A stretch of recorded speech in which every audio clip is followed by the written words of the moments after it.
And let's do this.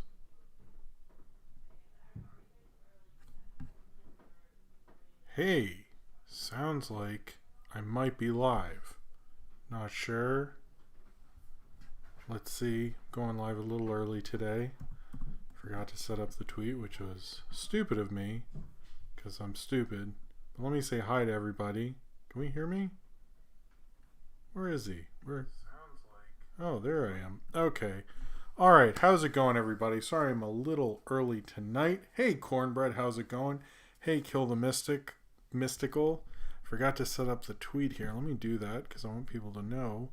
Hey, Sinram is here. Bruce Parker, Kit the Music. I think I said already. Black Saga. Oh my gosh, it's already Dunkachina Saturday. Twisted Razor.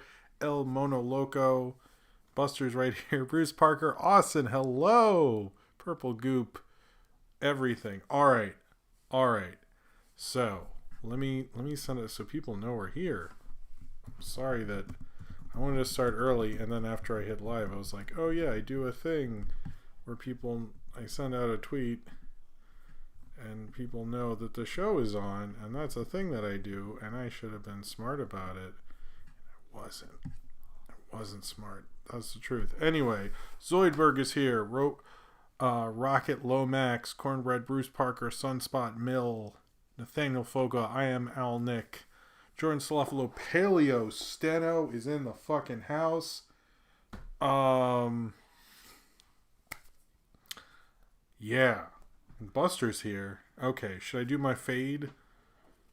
I'm not faded, but this is about to get faded. Oh, it sucks they closed the gyms? Oh, I'm sorry, Blacksy Oxmichael. That sucks. Alright. Let's fade in. I just got an ad. I'm sorry. That's YouTube, man. Hi, Jim. 8 days till the 1 year anniversary of Cats. Time for Disney news. There's a lot of Disney news tonight. That is very correct. It's not all Disney news, if you can tell by the thing. Oh, I should show my face. This is obnoxious. There I am. There I is. Hello. All right, it's Saturday night. It's time for Movie Crap Live. It is going to be a very jam-packed show. Thus is why, if you saw, hey, Cat Blood and Blood Tea,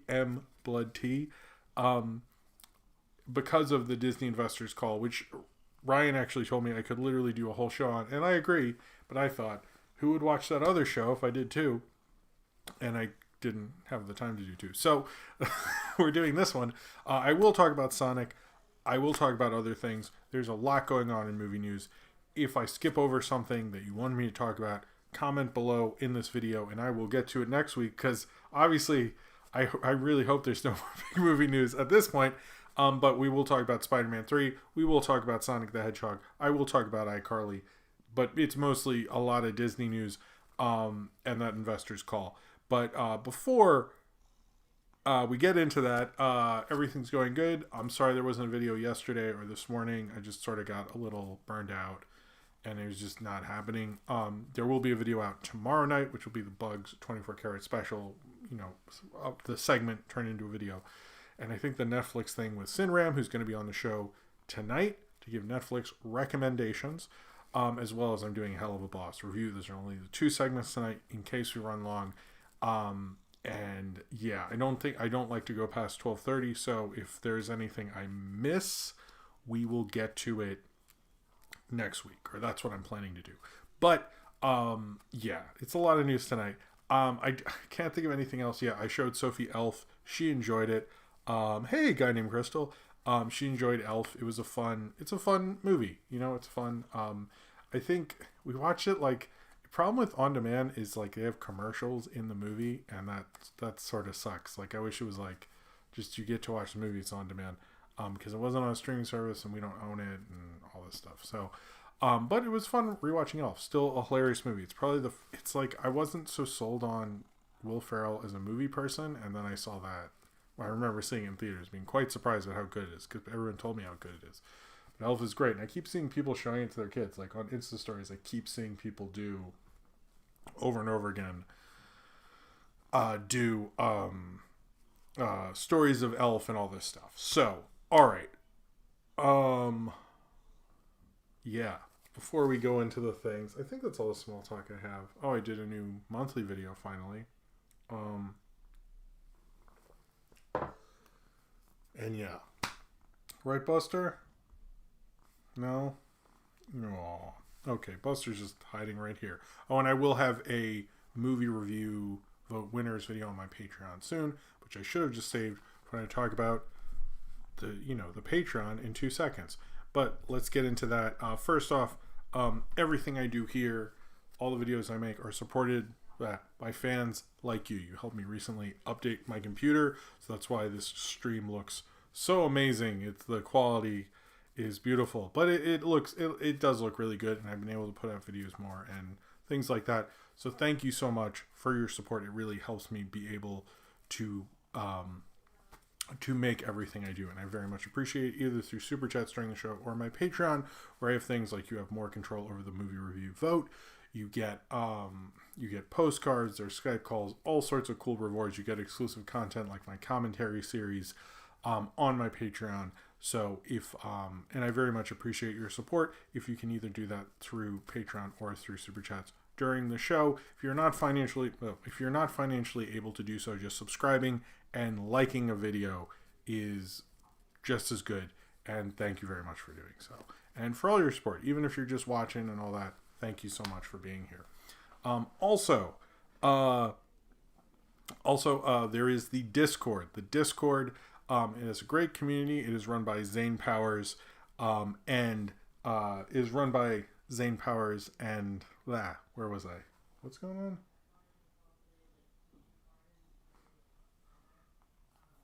What did Paleo just do? Oh, he said he's in the chat. I don't know. I was like, okay. If you like the chat and everyone in this community, during my channel or in the comments, they all hang out on an amazing Discord that's excellently run by Austin and Zane Powers that has channels like Ask Jim if you want to ask me a question. I think there's a few I need to get to, which I've been better at asking by doing the reply thing and not doing the stupid thing I was doing before. There's General. There is the novelty playing cards channel. There's all sorts of cool stuff. I even asked, what do you want me to talk about during the show tonight? I thought I said Austin and Zane Powers. I thought I said everybody. Well, anyway. It's a cool community. I do try to get movie news and feel out the temperature for things. So it's a good way to communicate and chill with people who like the stuff you're watching right now. And I really recommend it. It is in the description down below. Okay. I said Austin. Didn't I say Austin? I'm very confused about this. I really thought I did. Anyway, I just said Zane. I'm very sorry, Austin. I thought I said Austin. Mentally, I said Austin. Anyway, I'm sorry. I think I reset it. I apologize. Anyway, when are you going to do a face reveal? What? All right. Is there a Kevin James channel? Did I miss that? Is there a Kevin James channel? I mean, there should be at this point. Just for Blacksy Oxenwinkle. But yeah. All right. So let's get into the show. Before we get into the main part of the show, we're going to move this over here. Before we talk about Disney crap, which will be most of it, I want to talk about the other reason that people are probably here if you're looking at the profile picture, and that is Sonic the Hedgehog's new show that is going to be on Netflix. There's a lot of confusion about this show specifically because it was on Twitter and then it was off Twitter and then it was on Twitter again. It sounds like they announced it a little. There is a Kevin James channel. Okay. There's a little confusion about that because I think they wanted to come out during the Game Awards. Whatever, but there's going to be a new Sonic CG animated show on Netflix. It is from two different companies. We have Wild Brain, a production company that's behind various kid shows, and then we have Man of Action Entertainment. Again, Austin, I'm sorry. That was clearly a flub on my part. From everyone sort of guessing what this show could be, I think it'll probably be based on that Man of Action did the Ben 10 series and the Big Hero 6 series, or a recent Ben 10 series. I think there's the possibility that series, that this will be more action adventure. We don't know. I think is good because Sonic as a brand needs something like this other than the movie. More kids get their cartoons and stuff from Netflix, and I think if it appeals to younger kids, I could see it being a hit because I know Sophie really likes like any show that appeals to her on Netflix. In fact, shows that bombed previously, there was the Peppa Pig cartoon. There was the Peppa Pig cartoon spin-off about fairy tales. It was made by the same studio, and that actually became a hit on Netflix. So like pretty much any kid show, any animated show that appeals to kids does so much better on there. So if you like Sonic, this is good news. There's not much to say other than like, guess what? This is happening. It is happening in the same year as supposedly the Sonic sequel will come out. With everything with COVID, who knows if that stands true. But I think this looks like it'll come out in 2022. We believe it might be more of an action thing. We have no clue. There's no designs, nothing like that, other than that red outline thing that looks like Sonic was in the Virtual Boy or something. I don't believe he was, but that's what's going on with that. Unfortunately, there's not enough to talk about. Hey, Zane Powers is here. Zane Powers says Sega has been... Oh, wait. Where we go? Cheers to you. First super chat of the night, Zane Powers. Thank you. I needed a little bit of a... Sega has been notoriously strict on how the IP can be handled, so I'm guessing it'll be like the IDW comics and almost exclusively follow the games. That's sort of what I got to actually Zane Powers from the announcement, because they do seem to mention the game a lot. I'm assuming they're going to go in that direction, and probably to sell the games. Particularly, I wouldn't be surprised if they sell more of the mobile games, because I know more kids who play various Sonic mobile games than the actual games, because most kids play things on iPad. So I think they might be going... Again, we are wildly guessing on this Sonic thing. We know nothing. But anyway. Alright. So next up, James Corden says the Butthole Cut wouldn't have helped cats. Fuck you, James Corden. Everyone knows we need the Butthole Cut. Don't clog up. Don't stop the Butthole Cut. Make the Butthole Cut go free. You're a liar. Just because you're in prom now, you think you're respectable, bro. Like Peter Rabbit, shut the fuck up. We need the Butthole Cut. Let the Butthole Cut be free. I want it on a deluxe Criterion Collection DVD of Cats, where if we hit the 1 year, if society makes it to the 1 year anniversary of Cats, we should have the Butthole Cut. Put it on HBO Max.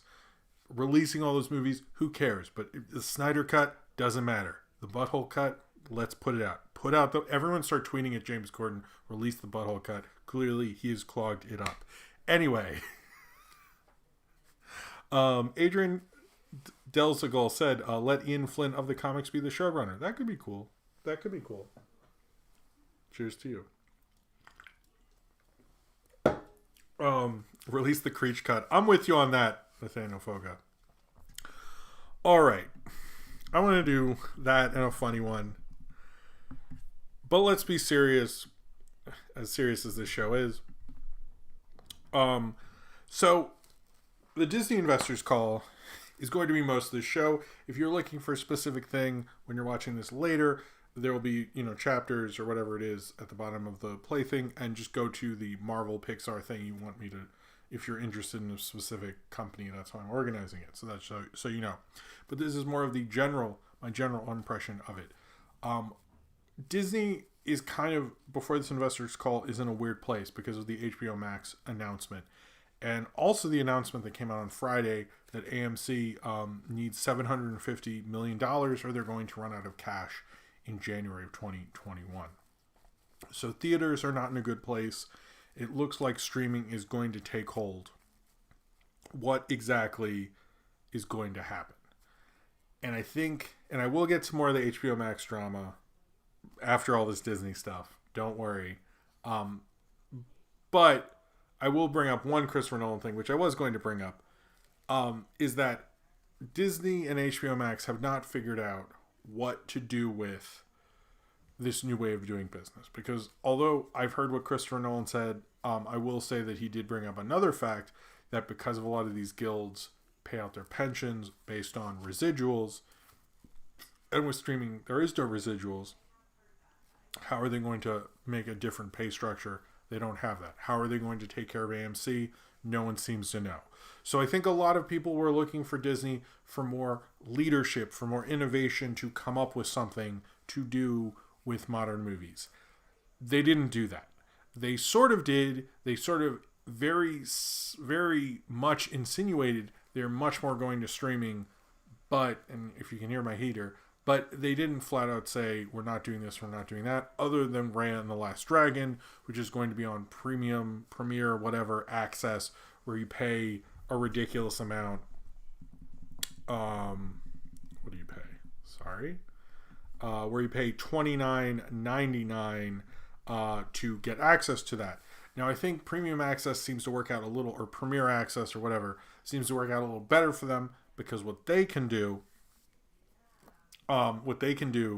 is they can have it be on demand after, HBO Max, they have it for a month. It then goes on demand and stays in theaters. When they do premiere access, it stays on Disney Plus as, more expensive. They get some of that VOD money, and then they make it free.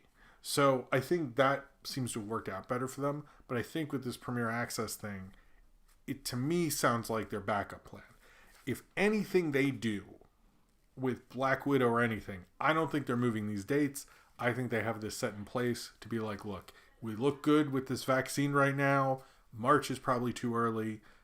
I think May is too early, but if they need to make that call, they can make that call. And I kind of think they've called everyone involved in the first half of the year's movies and said, this is our plan. I don't think Free Guy is involved in that, for example, which they own through Fox. I think that might get fucked over, and they're just sort of hoping it works out in that case.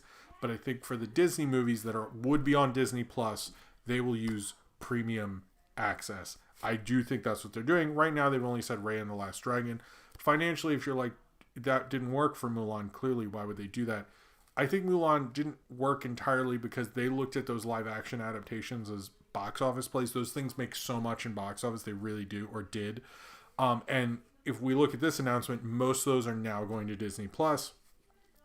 They clearly saw that you'll go and go out of your house to see one of those, but they never do well on streaming. They never do well on demand. It's like you kind of have to make an event out of them to go to the theater to see it on the big screen, but no one actually wants to sit down with them because they kind of suck. So I think that might have not worked. So they're going to try an actual Disney animation movie. In a way, I will say I will consider this more than Mulan, which I still haven't seen, which is now free. I should see it. But why I think this will work better is because, we're a family of three. It's $15. I mean, theaters aren't open, and I don't think we'll go to them anytime soon or even in March.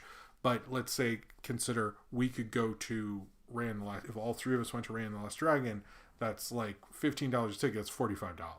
You know what I'm saying?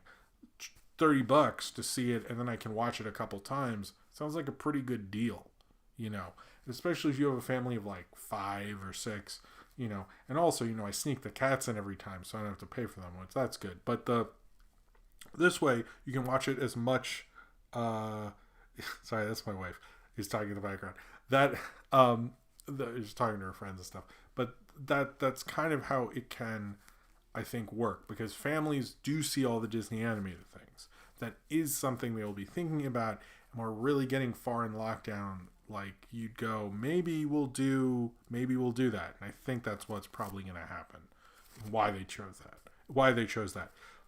Disney Plus also, right after the investors call, announced that it will be moved up from $6.99 to $7.99, and for a year it will now be $80 if you want to do the whole year thing. Also, which they did right after they announced all this shit. They also announced Star, Disney's kind of general entertainment thing, from where they're R-rated for adults and older teens. They really were pushing the older teens thing, which is weird, but whatever. That will be it will have a password, in case you don't want that to be initiated or you want it separate. So there's ways you can set it up. It will be not in America, but it will be pretty much everywhere else. It'll be like an add-on tile to the service that's launching next year, as well as in Latin America. It's a separate service. It'll basically have everything on Hulu that Disney owns. So Animaniacs will not be on Star. We get Hulu. Now, you're probably like, why'd they make a separate brand for their general entertainment thing? Why didn't they just use Hulu? They don't outright own Hulu till 2024. So anything they're going to do with Hulu right now isn't going to happen for a little bit because they have to buy out the other stake from Comcast, which they're doing, and they will outright own it in 2024. I know Animaniacs, Ryan has told me, airs on TV in Canada, but Star will pretty much, if you don't have Hulu wherever you live that's not America, is what you're going to get. I wouldn't be surprised if they're just going to buy out Hulu and just keep Hulu be just an American thing because Hulu's a brand. They might decide, who cares, let's just make it Star. As a consumer, I will say, if Hulu was just a tile on Disney Plus rather than having two services on my Roku, I'd be fine with that. So, William Ellman's here. How's it going? Anyway, it'll be interesting to see that they launch this, but it's basically like it's an add-on thing. The only place it's a separate streaming service will be Latin America. But they emphasize like Die Hard, all this shit, and yeah, I don't know.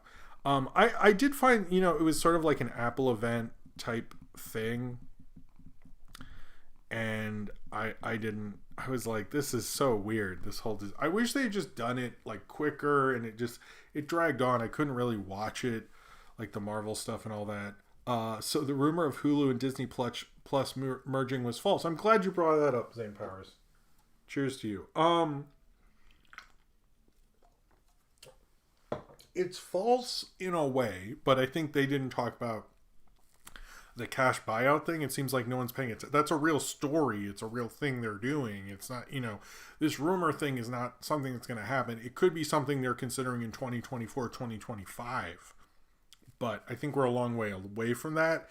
And who knows what the world's going to be like, and acting like they have this like crazy, amazing merger plan, then it's so far off. Like, who cares? You know what I mean? I mean, they might have said, hey, in 2025 we're doing it, but as this year has proven, I don't think we're gonna put that into, I just think we gotta wait. Anyway, thank you very much for the super chat, Zane Powers. All right, let's do Marvel first, shall we? So the Marvel announcements were interesting, different than we expected. And we got the big announcement, which is they are making a Fantastic Four movie directed by Jon Watts. I don't think this is oh, by the way, if I'm talking about Spider-Man 3, that is later on in the show if you want to hear me about, because that wasn't part of this announcement.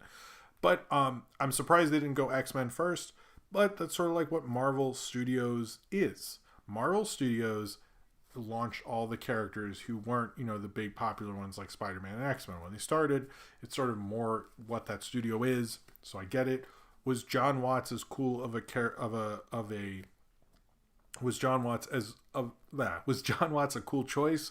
I think everyone wanted Peyton Reed. I would, even Brad Bird, I know it's obvious, would have been good, but I just don't think I don't know. It's just like not an exciting choice. Like Jon Watts is just like, I feel like there's certain guys who are just like Marvel studio directors, and I guess they're making a shit ton of money and it works out and stuff. We don't have a date on the Fantastic Four movie. It looked like a so-so logo. It seems to be like everything past 2022, everyone's going like, I don't know, maybe. And that's sort of what we're doing with this. I'm excited, but I kind of wish we had more of it. We don't have a cast. We don't have a premise, anything like that. But I am excited for Doctor Doom to enter the MCU. I think that'll be really exciting. We don't know anything going on with it beyond that it's happening and with Jon Watts. So there you go. Knock yourself out, Fantastic Four. Black Panther 2 is opening July 8th, 2022. It is still being written and directed by Ryan Coogler. They are not recasting T'Challa, which didn't surprise me. I thought we knew that. But it's going to focus on the world of Wakanda and the rich characters introduced in the first film. So, notice though, they said they're not going to recast T'Challa, not that someone else could be Black Panther. Basically, I didn't see. Yeah, they will not recast the character of T'Challa, but Black Panther continues on.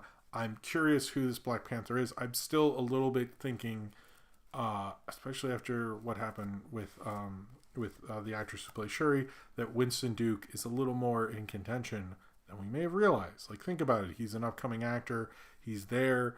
He's already he's well liked. He's already been in the MCU. He killed it in Black Panther, the first one. I could see it happening. I really could. Can't they remake the Roger Corman movie?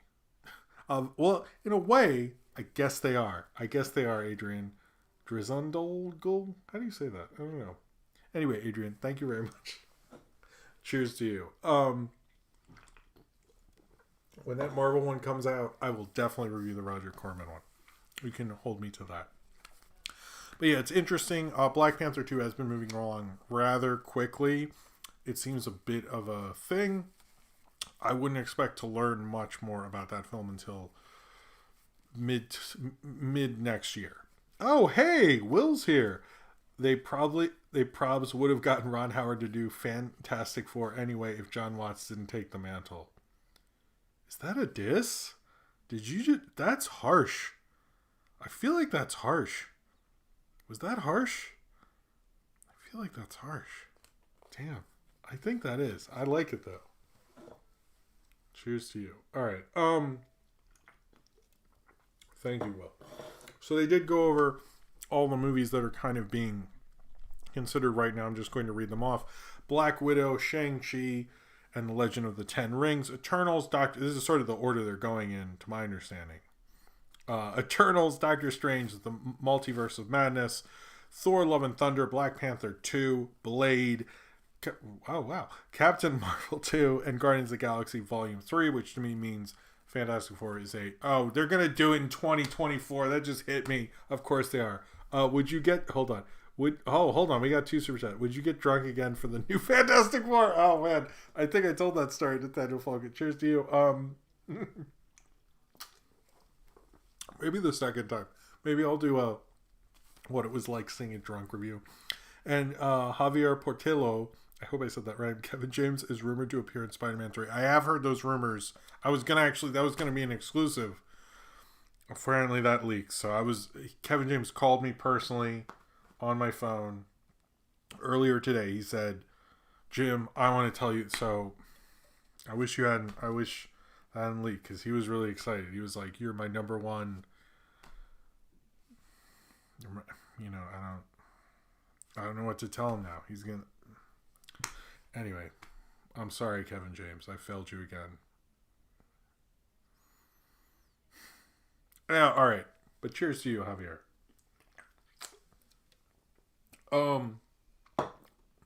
But yeah, those are the movies. At least I might be talking about them later. Oh, and sorry, Thor: Love and Thunder has confirmed Christian Bale. I think we talked about Christian Bale being cast. He is cast as Gore the Butcher. Comic Drake made a video about that. Have I watched that video? No. But Comic Drake is great, and I can safely say that it'll probably be a great video. So if you're like, what the fuck is Gore the Butcher? I need to know several years before this movie comes out so I can totally sort of remember what happened in that YouTube video. You should just watch it now and then also. But he's great. Watch the video. Is Dr.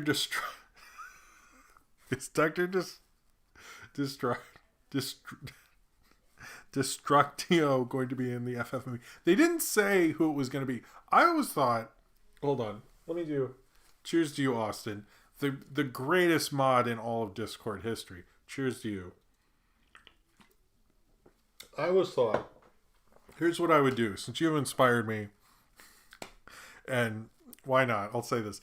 I always thought if you were going to make a Fantastic Four movie, and I think no one would agree with this, don't do Doctor Doom in the first movie. Do like in the comic, you have Mole Man. Do someone else. Just make it be about the Fantastic Four. Do Doctor Doom in the second movie. The second movie can be more about Doctor Doom. That's what I always thought they should do. You know, it's like having the first one with Doctor Doom, but like you're introducing too many people. It's like you already got 4 people to introduce. You already got. Okay, same. Now I'm just upsetting everyone who's about the Discord. I love all of you equally. I'm sorry, Zane Powers. But anyway, it's just like they're already introducing 4 people, and then they got to introduce like another guy, and he's like a big character. It's like, come on. It's like, just like, save that for later. And it's not the same thing. Why they always make it the same thing? Like, it's a different thing. Make it a different thing. I just like, ugh. Anyway. All right, so I think that might be all it is for them. There might be more movie. There is sort of more movie stuff. So on the Marvel TV side, I guess a little bit is Secret Invasion. This is the show that's going to star Samuel L. Jackson. Ben Mendelsohn will be back as the Skrull Talos, whatever he played. Doesn't matter. That's cool. I like Nick Fury because it's called Secret Invasion. I feel like they're going to do something with the Skrulls. I think that would be really cool. The Secret Invasion plotline with Nick Fury. So I'm excited for that. Some of these we really don't know a ton about. One is two kind of Iron Man related shows. One, Iron Heart, with Dominic Torn as a genius inventor, basically, getting an Iron Man suit and all this stuff. I don't know as much about that show as I could. And then Armor Wars, starring Don Cheadle as War Machine, who faces Tony Stark's worst fear. So, alcoholism or being responsible? I don't know. Doesn't matter. That sounds cool. I like Don Cheadle. And then we got a look at the Ms. Marvel show. That looked pretty cool too. It's like a really early look. She will apparently be in Captain Marvel 2 by the time we get Captain Marvel 2, there'll be a whole season of the show. So it'll be a little more exciting than it is now, because we're like, I hope this works out, but I think by that time we'll be more primed, or we'll think it is a terrible idea. Either or, we'll know more by then. We have a super chat that says Pop Culture Guy 3000 said, I just hope the new F4 movie ends with Sue pregnant with Franklin, because they have never adapted the Star Child and his kid genius little sister. Oh, that's interesting. I don't know. Yeah, they haven't done Franklin in the movies. Huh. That's a good point. That is a good point. I like that point. Thank you so much. Cheers to you. I like that. Yeah, they have never done Franklin. That's another. You got to do the FF because there's like so much Marvel shit you can do with that. Anyway, cheers to you. All right, next up, Loki. We got a trailer for Loki. That looks like a lot of fun. Tom Hiddleston. There's certain things, there's certain English actors who are really great at just chewing scenery and being big. And he did the indie thing, Only Lovers Left Alive, for example. He can do the smaller indie thing, but he, loves being theatrical and big. You ever see that Comic-Con thing where he came out as Loki? That guy loves doing that stuff. It's fun to watch him have fun playing Loki, and it's just, I love it. He's just fun to watch. I'm excited for that show. Him going through history and creating chaos, and he's post-Avengers Loki, so I guess we don't get Thor the Dark World. Oh, woe is me. Remember when they tied Thor the Dark World into Endgame? That was the lamest shit. Okay, anyway, that was the worst part of it. It wasn't it's just now I have to consider Thor the Dark World. Fucking alright. Well, sorry. Okay. I'm far goofier than I thought I'd be tonight. Alright. Well, which is most of the goofy ones. I'm like, this is a serious show. And then I'm a dork. All right. Sorry. Let's read Will's super chat. Can you respond to my comment? I'm going to do Will's, and then I will respond to your comment. Since Inferno, Ron's career... you're talking about Ron Howard, and I agree with this. Cheers to you, though. I'll take another... Hold on. Will said, since Inferno, Ron's career kind of steadily declined. Sort of coined him a working man backup with the whole solo thing. Unfortunately, his backdraft days are far behind him. I would agree. I'm not sure where Rush falls into that. I thought Rush was maybe his last. I don't want to.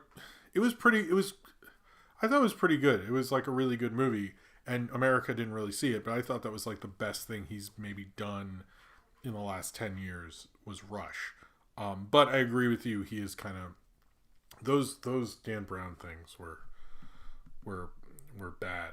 We're just not good. I do not see your comment. Who was it? What comment? I'm confused. Could you say it at the end of the show? Because I've got a lot to touch on. Anyway. Oh, Nerdification. Panos Cosmatos should direct a Silver Surfer movie. I agree. That is the nerdification. I like that. Cheers to you. That is a cool idea. Someone weird should do it. Do I think Sonic will defeat Mario at the box office or in life? I mean, Sonic can run fast, but I've read The Tortoise and the Hare, so I think we know about that. But the notification, I like that suggestion. All right, WandaVision. It's a movie. Tortoise and the Hare, guys. Just think of that. Anytime you think of Sonic and Mario, Tortoise and the fucking Hare. You never know what's going to happen there. WandaVision is coming out in January. It's pretty much, so the way it seems to appear that they are doing these Disney Plus shows is basically they want, one ends, another one begins. One ends, another one begins. In terms of Marvel and Star Wars, I think at a certain point, because they announced so many of these fucking things, that is going to go away. But as terms of right now, we're getting a season of The Mandalorian and a season of WandaVision, then Falcon and the Winter Soldier, so forth and so on. It's going to go boom, boom, boom. So you never have a reason to stop going to Disney Plus ever your entire life. That's the plan. And then they're just really going to overwhelm you with shit. So that's, oh, sorry. That was gross. Okay, hold on. Okay, apologize for that. Yeah. Okay. Why do I have whatever? Where are we? Yes. Oh, so WandaVision, I saw the new trailer. It still looks cool. I'm excited for Marvel to get its weird on. After that, the first real look at Falcon and the Winter Soldier was probably the one that got most people hyped because we really hadn't seen anything from it. And that was originally, supposed to be, yeah, probably too much Red Bull. That was originally supposed to come out before WandaVision. Supposedly things have been reworked in terms of the whole Marvel thing. Including Doctor Strange, and they have had to rework scripts because of the order change. I don't know how much. We'll read about that in a weird oral history a long time later, but it did look like a cool show. I'm really excited for Falcon and the Winter Soldier, actually. The What If show, we got another trailer for What If, which I think actually has Chadwick Boseman's final performance, if I'm right. Okay, so here's my thing with the What If show. I hate that kind of animation. It looks like awful, like that CG 2D thing that they do, like that those Godzilla movies do. That was horrible. Please stop doing that for everything ever. It never looks good. But I love the What If comics, and that sounds like a really cool cartoon show, and the premises I sort of like. So I'm very excited. That's coming out this coming summer, 2021. Pop Culture Guy 3000 says, again, I hope they cast RuPaul as Birdo in Mario movie. That sounds like, I like that casting. Cheers to you. Cheers to you, Pop Culture Guy. Cheers to you. We killed a Red Bull. This is that kind of show. Hawkeye is still coming out. We saw Haley Steinfeld. If you've seen those pictures, that looks cool. Not much to say on there. She-Hulk got an interesting announcement with Tatiana Maslany in the title role. We also know that Mark Ruffalo will appear as Hulk, and Tim Roth will come back, which is surprising from the 2008 Hulk. So they'll probably have to deal with that continuity, like how that makes sense. He'll be the Abomination. I wouldn't mind if Ed Norton came back and played somebody. I think that would actually be cool. I didn't watch this part of the live stream, but I think it was pretty much confirmed that Oscar Isaac's is Moon Knight, right? It seems like that's what's going on. So Guardians of the Galaxy, we're getting a bunch of cool stuff with Guardians of the Galaxy, which to my understanding is coming out in 2023. But before that, we're going to get a Guardians of the Galaxy holiday special in 2022, which James Gunn is really excited about, and he has said he really actually likes the Star Wars holiday special. And also, how many Disney things are you going to be constantly referencing this thing that is a bootleg that you have the rights to? I don't understand this. There's no way Lucas cares at this point. Like, come on. Just put it out, restore it, or make it look as shitty as the bootleg. I don't care. Just put it on Disney Plus. What is holding you back at this point? Like, it's already, you're referencing it. It's part of your brand. I don't get it at this point. It's like, it's not even like you're making two things. that you're spending a lot of money on that reference this thing that is illegal, but you keep making people want to see it? I don't get that. Just, that's weird. But it seems like they're very, just like, come on, like seriously, like I know we all talk about detours and like that, like whatever, I could care less about detours. Does not look good, but like the holiday special I know isn't good, so you should definitely release that, is my theory on that one. Anyway, they're also going to do a series of original shorts called I Am Groot, about everyone's favorite baby tree, meaning there's going to be Baby Groot. We're going to get a bunch of Groot shorts. So we're getting a lot more Guardians of the Galaxy stuff. It seems like they're very all in on that brand, even though delaying 3, I think, kind of hurt that brand a bit. And also that Chris Pratt is creepy. All right. In the last bit of Marvel news, the next Ant-Man movie, which is the franchise pretty much Ant-Man and the Wasp, is called Quantumania? Quantum.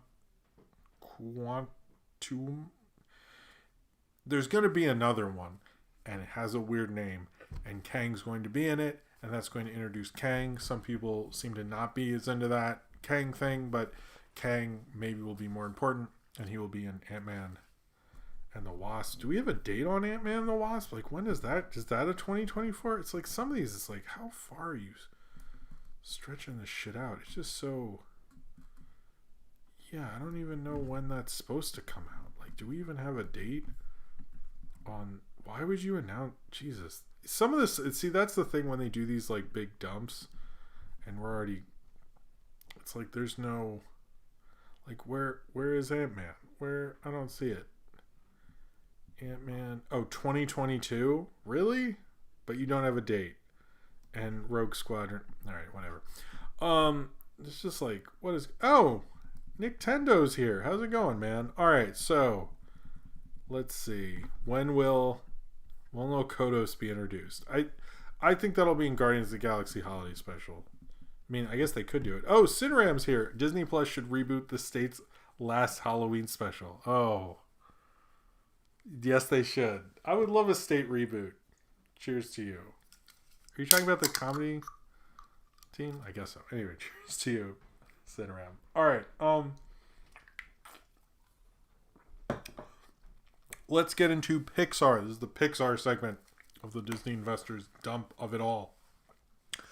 Pixar's first ever long-form animated series, which looks like it will be actually an original animated series, which is interesting. It's called Win or Lose. It is about a middle school softball team in the week leading up to their championship game. Each episode is told from the perspective of a different character, sort of like that Phil Lord, Chris Miller show that's going to be on Apple Plus, but about kids instead of like a one-night thing. So I guess each perspective will carry on the plot rather than having the same plot be shown from a different character. It's a different storytelling thing.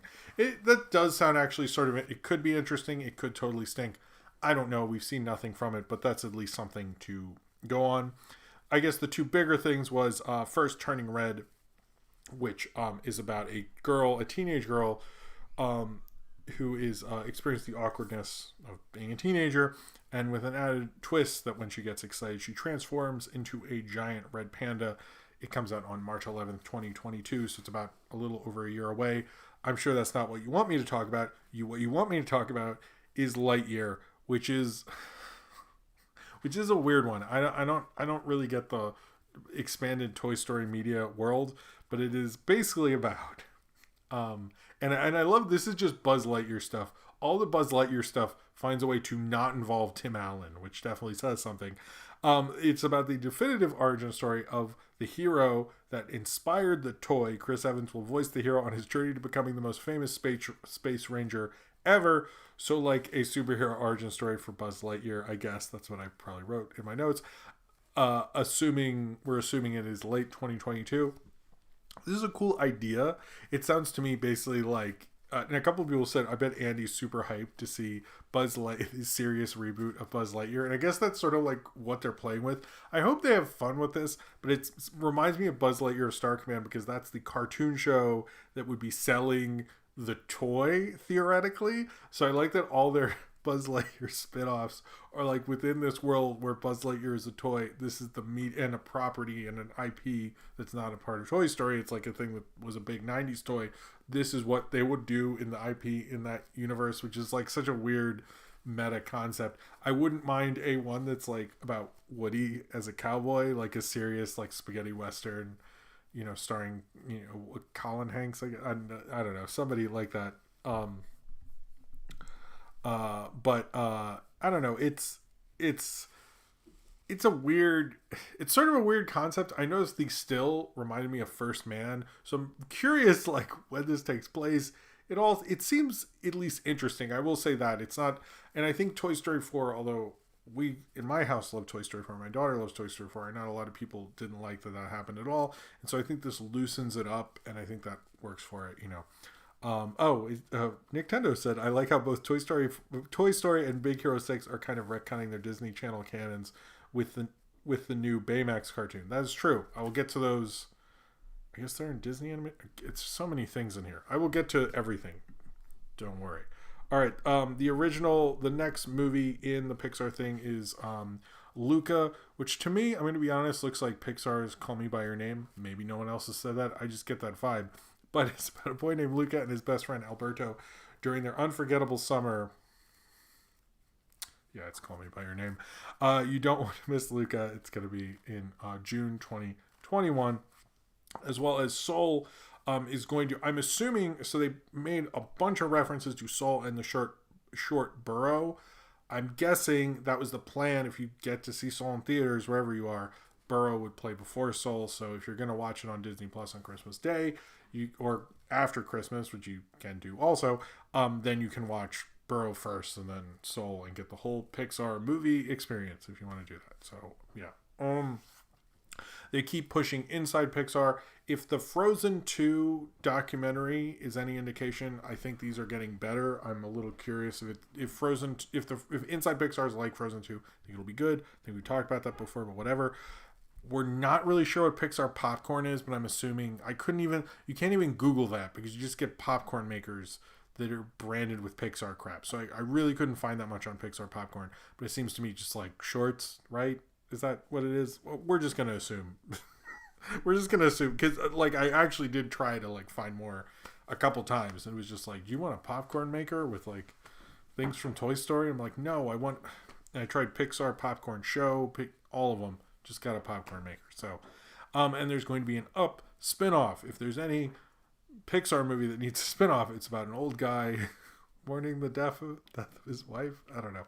It's about Doug the dog, and you know, he will discover the dangers of suburbia like puppies, fireworks, and squirrels, and it'll debut next fall. And also Pixar is going to be doing a new series.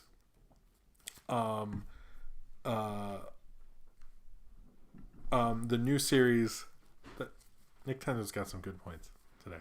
The new series about Lightning McQueen and Mater on a road trip across the country. I don't like the Cars movies. Kids love the Cars movies, but they're making a Cars show, and Cars will never stop. They will never. That is how like Owen Wilson eats, is Cars residuals. There's like no like God, I hate those fucking Cars. I'm just not into Cars. Anyway, so we're moving on to Star Wars. This is taking a while. I don't know. See, Nintendo agrees. He has good points. All right, so with Star Wars, first in the big thing, one of the big things, Cars comes crashing back into our lives. Oh, cheers to you, Zane Powers. I like that. Damn, Disney, you made this. See, my thing with this dump is just like, it is very much like, man, the thing with this dump, it's very hard. No, let's back away from that. Thing with this is like, it just showed what is Disney good at. A crap ton of IP. We're just going to throw IP at you and you're going to go here. And it didn't really show me that they have much going on beyond IP. There's not, Pixar announced original stuff, but they still have to, like, especially we're about to talk about Lucasfilm and Star Wars.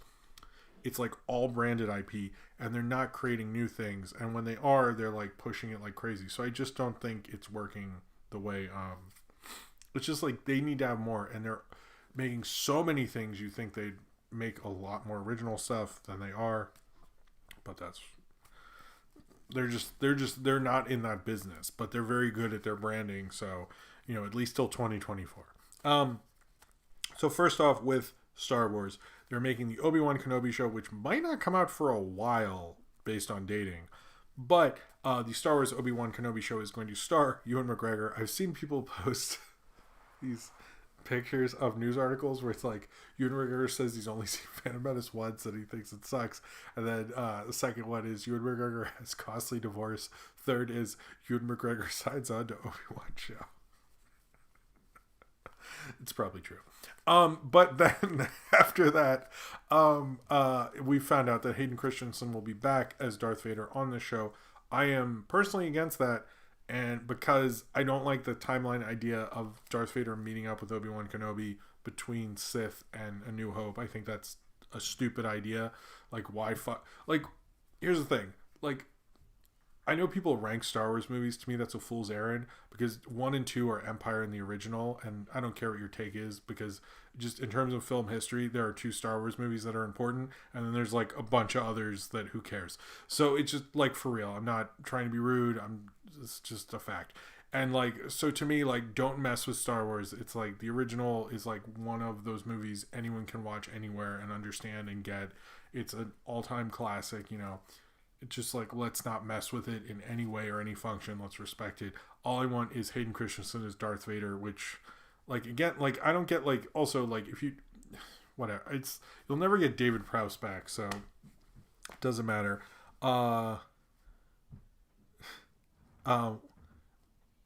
Will says, it's funny that Cars 2 was the last thing Lasser had to his legacy. Is that true? Isn't it Cars 3? Do you mean Cars 3? I think it might be Cars 3. I think about that a lot with Coco, because a major plot point in Coco is you find out your idol is a horrible person. And the Lasseter scandal came out like the day I first saw Coco. Anyway, that's a good point regardless, Will. Thank you very much for the super chat. Cheers to you. Anyway. So there are 2 series from the Mandalorian era, from the Favreau, Dave Filoni team, which seems like they're kind of busy with stuff, so they're not going to run Star Wars, so everyone can stop making those videos. I get it. You like them more than you like women. It's fine. But it's going to be Rangers of the New Republic and Ahsoka, about Ahsoka Tano, who everyone loved with Rosario Dawson and all that. I'm assuming they premiered that episode, so you'd be super hyped for this episode, for this announcement. Ahsoka Tano is Dave Filoni's big character. I expect him to be the showrunner on that. And I've heard rumblings in Twitterverse and stuff like that. It's not very confirmed, but I sort of agree with the theory. I like to admit it's a theory and agree with it, but not just say it's a fact constantly, so it's like clear. But I think I bet you Favreau takes Rangers of the New Republic and Filoni takes the Ahsoka show, and apparently there's going to be a team up of those 2. It didn't say the Mandalorian would be involved in that crossover event, but who knows, why not, because they run all 3. It seems like that will be an individual connected universe. I also think this is Jim just throwing out crazy things, and this says nowhere. Based on what I saw in the latest Mandalorian episode, I bet you Bill Burr would be on Rangers of the New Republic. Cineram says, I'm ashamed that I did not see Coco in a theater. Sorry. I reacted to 2 at once. I'm sorry you didn't.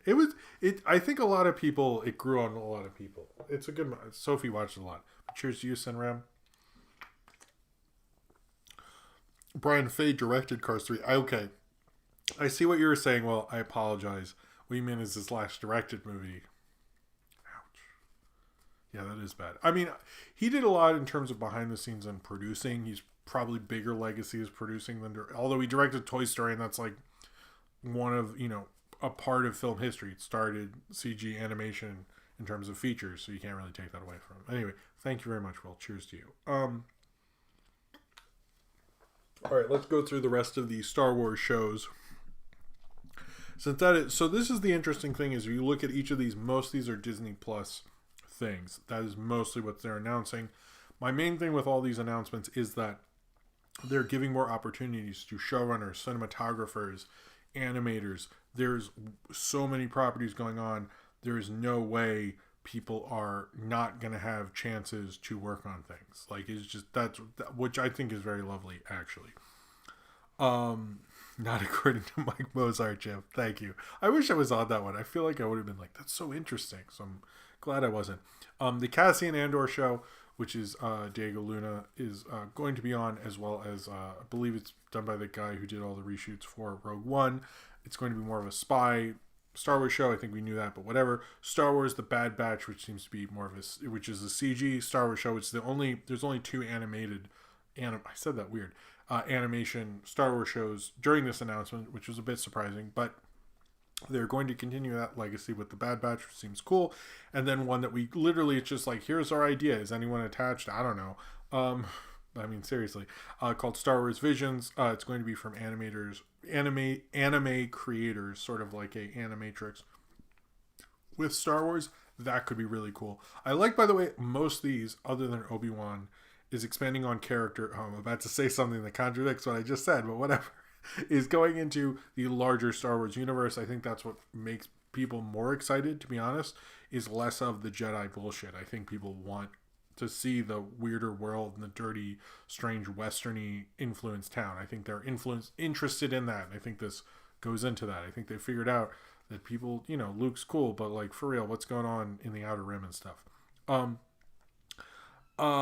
were we? Lando. I'm excited for this Lando show because I like Donald Glover as Lando. However, he's not confirmed.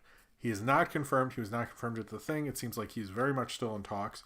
It seems like him and Disney are getting along because they pushed Atlanta a lot during the live stream. Whatever. It was a live stream. I don't care. They pushed him a lot, and it seems like it's probably going to happen, but it hasn't been announced. It is from the one of the showrunners of Dear White People, and I think that could be a really cool show, especially like there's a lot of Lando's backstory that is interesting and changes, and that would make for a good show.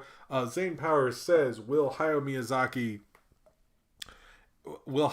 Miyazaki make a Star Wars short? I think that would be cool, but I feel like he would hate that, and he's getting old. He should just do what he wants. I wouldn't mind if like other people. What about Studio Trigger? Can we just have a Star Wars show from Studio Trigger? That would be great. Cheers to you, Zane Powers. Nick Tendo's right about the Detours thing. I keep hearing rumors that Lucasfilm does plan to release Detours. They just don't. They haven't come up with a way to do it or a plan to. I am a Lando fanboy. You can watch my video where I get mad at the fact that they kept Lando out of the sequel trilogy. I don't care. I like Lando. He's cool, and I don't. If he's not a traitor, look. Watch that Lando video. Maybe that'll be the throwback video of the week. I don't know. No, I'll wait for that. The other one is Star Wars: The Acolyte, which is a mystery thriller. It's from the creator of Russian Doll. That could be interesting. Literally, again, know nothing other than they're doing that. One's called A Droid Story. Didn't necessarily say C-3PO, but I think it seems like Anthony Daniels is sort of done, but maybe he doesn't mind doing a voice thing like the Sesame Street people do at this point. And is that all the Star Wars stuff? Oh, we do have... Well, let's get to the big Star Wars things, then we'll move on to Lucasfilm does do a few other non-Star Wars things. Let Hayao Miyazaki yell at his clouds. I like that. Cheers to you, Pop Culture 3000. Man, this is... Yeah, no, Nick Tendo sorry, I keep referring to him. He has a check mark. I'm supposed to respect him, guys. That's how YouTube works. Yeah, it is hard to... That live stream was so long. He said he missed half these Star Wars things. I agree. That's sort of how... You missed a lot of this stuff. And I had to research a lot of these things because they'd like talk about them like really quick. And then you'd be like, wait, what's going on now? It was a weird...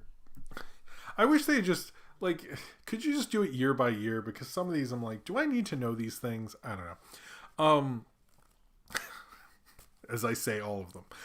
So the big Star Wars news, I guess, the thing we didn't know, because also Taika Waititi is still directing a Star Wars movie. They didn't announce a Rian Johnson thing. There's a conspiracy. There you go. There's those things. But in they were going to get the next Star Wars movie is going to be called Star Wars Rogue Squadron. It's going to be directed by Patty Jenkins. It is coming out in December 2023. We knew there was going to be a break between them. They said that, and now 4 years after the last Star Wars film, we're getting Rogue Squadron, which will be interesting. We don't know much about it, but the interesting thing about the video, and this is something that really actually stuck with me, Patty Jenkins goes over how her dad was a pilot, how pilots were really important to her, and then she admits that her father died in a plane crash, which is very tragic. But what is the ending to Wonder Woman? The ending to Wonder Woman, the original, is Chris Pine dies in a plane crash. That makes that ending I don't know. When we rewatched Wonder Woman recently as a family, and if I rewatch again, I might cry because she definitely knew why she killed him off that way. You know what I mean? That's heartbreaking when you think about it. Anyway, sorry. It's just when she said that, I was like, oh fuck, that's how Chris Pine died. All right. It's just come on. I don't know. Sorry. Dude, come on. it's sorry. It's been a bit. Sorry, I didn't mean to bring it down. All right, back up. Willow. Warwick Davis is returning to the title role. That's pretty much all they say. It seems like Willow is definitely happening. I'm excited for that. I'll probably do a How Did This Bomb for Willow because I love Willow. I'm a big Willow fan. They're still doing that. They are committing to Indiana Jones with James Mangold. It seems like Harrison Ford is going to play Indiana Jones, coming out in July 2022. I just leave it alone, guys. Let James Mangold do something else, because I actually did like Ford v Ferrari. It's a good kind of simple dad kind of movie. I guess I'm a dad, so I liked it, but it's good at being a big Hollywood biopic thing, but it is decent at it. And then finally, I will get your super chat in a second. Well, Children of Blood and Bone, based on Tommy Arden's New York Times bestselling novel. They announced that they're going to be doing Children of Blood and Bone. Apparently, Lucasfilm's owned the rights for a while, and Disney's saying they're still going to be doing it in I guess the next 4 to 5 years. Okay, hold on. And then I think that's all for the Lucasfilm thing, but let's get to Will's super chat. Thank you very much, Will. Nothing to do with Rogue Squadron, but I did find it funny that both Patty Jenkins and Denis Villeneuve's next movies are about Cleopatra. Okay, so that is actually, that brings up a good point. Well, thank you. Cheers to you. Two things about that specifically. One, Patty Jenkins is sort of already involved in 2 other movies. Cleopatra, which we just heard announced, and why did HBO Max pay her and Gal Gadot out? Right? Because they want a Wonder Woman 3. Because they know they need a Wonder Woman 3. So the interesting thing about this news is she's clearly the Lucasfilm story team and all that stuff takes a while. We're not getting a Wonder Woman 3 until 2024, 2025. Is Warner's okay with that? Did Warner's just pay someone out, which caused a huge amount of controversy, for them to just go and sign with Disney and Lucasfilm? It's also interesting, Kathleen Kennedy has always been weird about hiring female filmmakers, and she does, but she does it in the most Kathleen Kennedy. I'm not anti-Kathleen Kennedy, by the way. I actually do think she's a talented producer. She's worked for some of the most impressive filmmakers of all time, and her first movie she produced is E.T. You can't fuck with somebody like that. But the thing is she always just goes for the biggest directors. It's her choices are so boring. It's just could you pick someone interesting?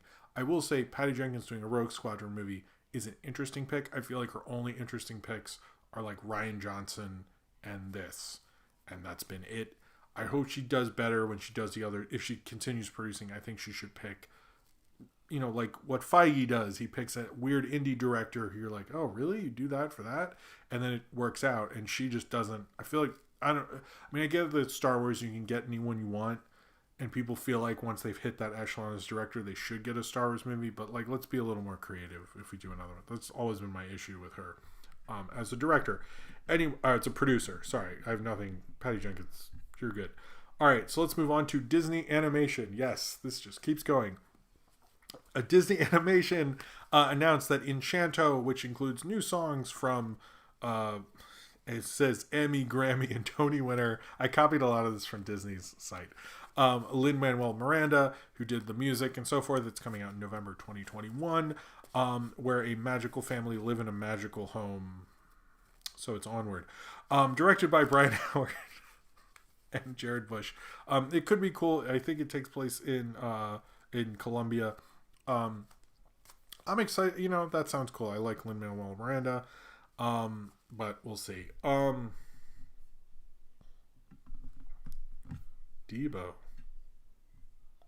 What's that mean? I'm confused. All right. Anyway, in other Disney animation news, they announced four Disney animated shows. I think the bigger ones are Baymax, Baymax is not one of the ones I cared the most about. Baymax, I think, was a little odd because they already have a Big Hero 6 show, but whatever. But the ones that were, I think, a bigger deal were Zootopia Plus, which will talk about the other members of Zootopia, not just the lead two. We are announcing a Zootopia show before a sequel. We're going to talk about, I'm going to talk about Tiny Lister, don't worry. Tiana, which, I'm a little surprised they're doing. I know we have a book that's sort of like because Sophie loves Princess and the Frog, that's sort of like a sequel to Princess and the Frog, but we haven't seen much sequel development or even any shorts, and I've also heard rumors there's shorts in development and stuff, but it's good because they're doing the ride, and I'm glad they're expanding on Tiana as a character. Helsa Poppin. Oh, hello. What does hating women have to do with liking Favreau and Filoni? Well, first off, thank you very much for the super chat. I've never met you before, but how's it going? Cheers to you. That's just something I've noticed. People seem to expertly hate Kathleen Kennedy for her, I guess, how she very much is pro female, or at least says so. She doesn't hire female filmmakers until recently. And then say go to Favreau and Filoni. I think if you like Favreau and Filoni, I'm not saying you instantly hate women. I was making a comment based on other things, that insinuations people make, but you can like Favreau and Filoni. I'm not saying everyone who does, that'd be stupid. I'm just saying that seems to be what happens. But thank you for asking that, Helza Poppin. And thank you for the super chat. That's very nice of you. And thank you for being here. Cheers to you. Again, I guess. Why not? All right. But the Tiana show is interesting. Moana, the series, I'm a little less into that. It's also interesting, Disney hasn't really done, it seems like this is a push, even though Tangled, the series, is very acclaimed, things like that. I notice, they haven't done that as much, but it's interesting this is done by Disney Animation fully. I'm curious if this is going to be more like the 90s shows or something like that, but it seems like they're distancing themselves from what the TV channels did previous to that. Lynn Ramsey's Star Wars, that would be amazing. All right, I think that's. And I cannot pronounce this. Thank you, Helza Poppin, for being cool. I was worried. Okay, thank you for being a nice person. But yeah, I like all the Disney Plus. I'm particularly excited for Zootopia Plus and Tiana, to be honest with you, because I think Tiana is a great character. And a lot of people have said that about her specifically because she is an interesting character, and I like what they did with her before. This is kind of a more interesting one called an original one called, it's spelled Iwaju. I'm going to say Awuju. I don't know. I'm sorry. But it is from a Pan-American comic book entertainment company, Kuagli. I think, I'm very sorry. But is from that comic company and Disney working together. Is going to be animated in a different way. Although when you look at the character designs, it doesn't really look that way. But that's what they say. It is interesting. They're working with a different company that is an African comic book company. Sounds interesting to me. I know a lot of people have actually, I got more messages about this almost as a few, texts and things from family members and stuff, as much about this as the bigger properties. So I think there is actually an excitement for Disney to do something different with the show. It seems to be appealing to people outside of the animation community, which I find interesting. I'm curious what will become of this, but it was their only real original series. So it seems like as much as they're basing this on IP, they're trying to do something original. Oh, but then I'm going to talk about Walt Disney Studios, not the animation studios, they're live action studios. So now that we're on this, here's the thing about Walt Disney Studios. Almost everything they announce is going to Disney Plus. All of their sequels, brand deposit stuff, not going to theaters. In terms of Walt Disney Studios, and this is kind of the interesting thing about their announcement, is they did not seriously say like we're done with theaters. But they basically did say that by when these are all going to Disney Plus. And if I was AMC and my stock's dropping and my company's going to go bankrupt in January, they're like, "Are you fucking shitting me? Are you kidding me right now? This is all going to Disney Plus." Like what the hell? Sister Act 3. So here's what they announced. A lot of this we knew, some of it we didn't. So I'll just go through it all. Hocus Pocus 2, it is going to be from Adam Shankman, will direct. It's going to be a sequel, a spooky sequel, just in case you're worried, to the 1993 movie. They're also doing a reboot of Three Men and a Baby with Zac Efron, and I'm assuming 2 other men and possibly a baby. Sources wouldn't confirm that. A Cheaper by the Dozen remake, because I don't know why I'd want this, with Kenya Barris, who does Blackish, and Gabrielle Union. That sounds a little interesting to me, to be honest, because I haven't really watched that much Blackish, but what I've seen I've liked, and that's an interesting take, especially because I thought him and ABC and Disney weren't getting along, but apparently they are. And then a new Sister Act movie, Sister Act 3, starring Whoopi Goldberg, who is on board with as a producer with Tyler Perry, which that... I don't have anything against Tyler Perry. He just shoots very quickly, and I don't know if that works for Sister Act, but maybe he can, like, spend more than a week shooting something. I just don't think...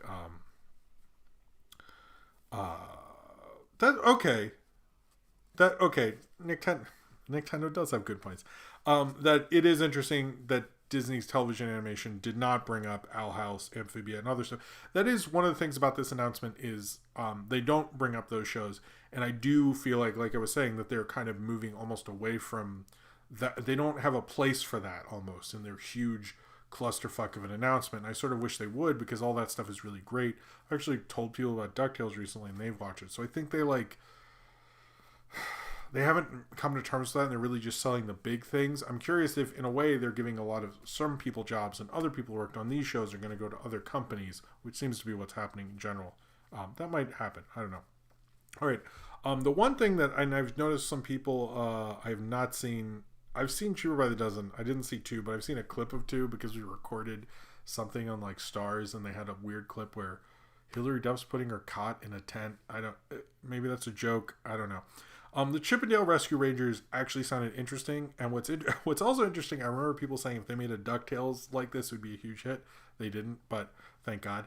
But Chippendale Rescue Rangers is a hybrid live-action animated film starring John Mulaney and Andy Samberg. That does sound fun. I'm glad they're doing something with Rescue Rangers. I just prefer a cartoon, but whatever.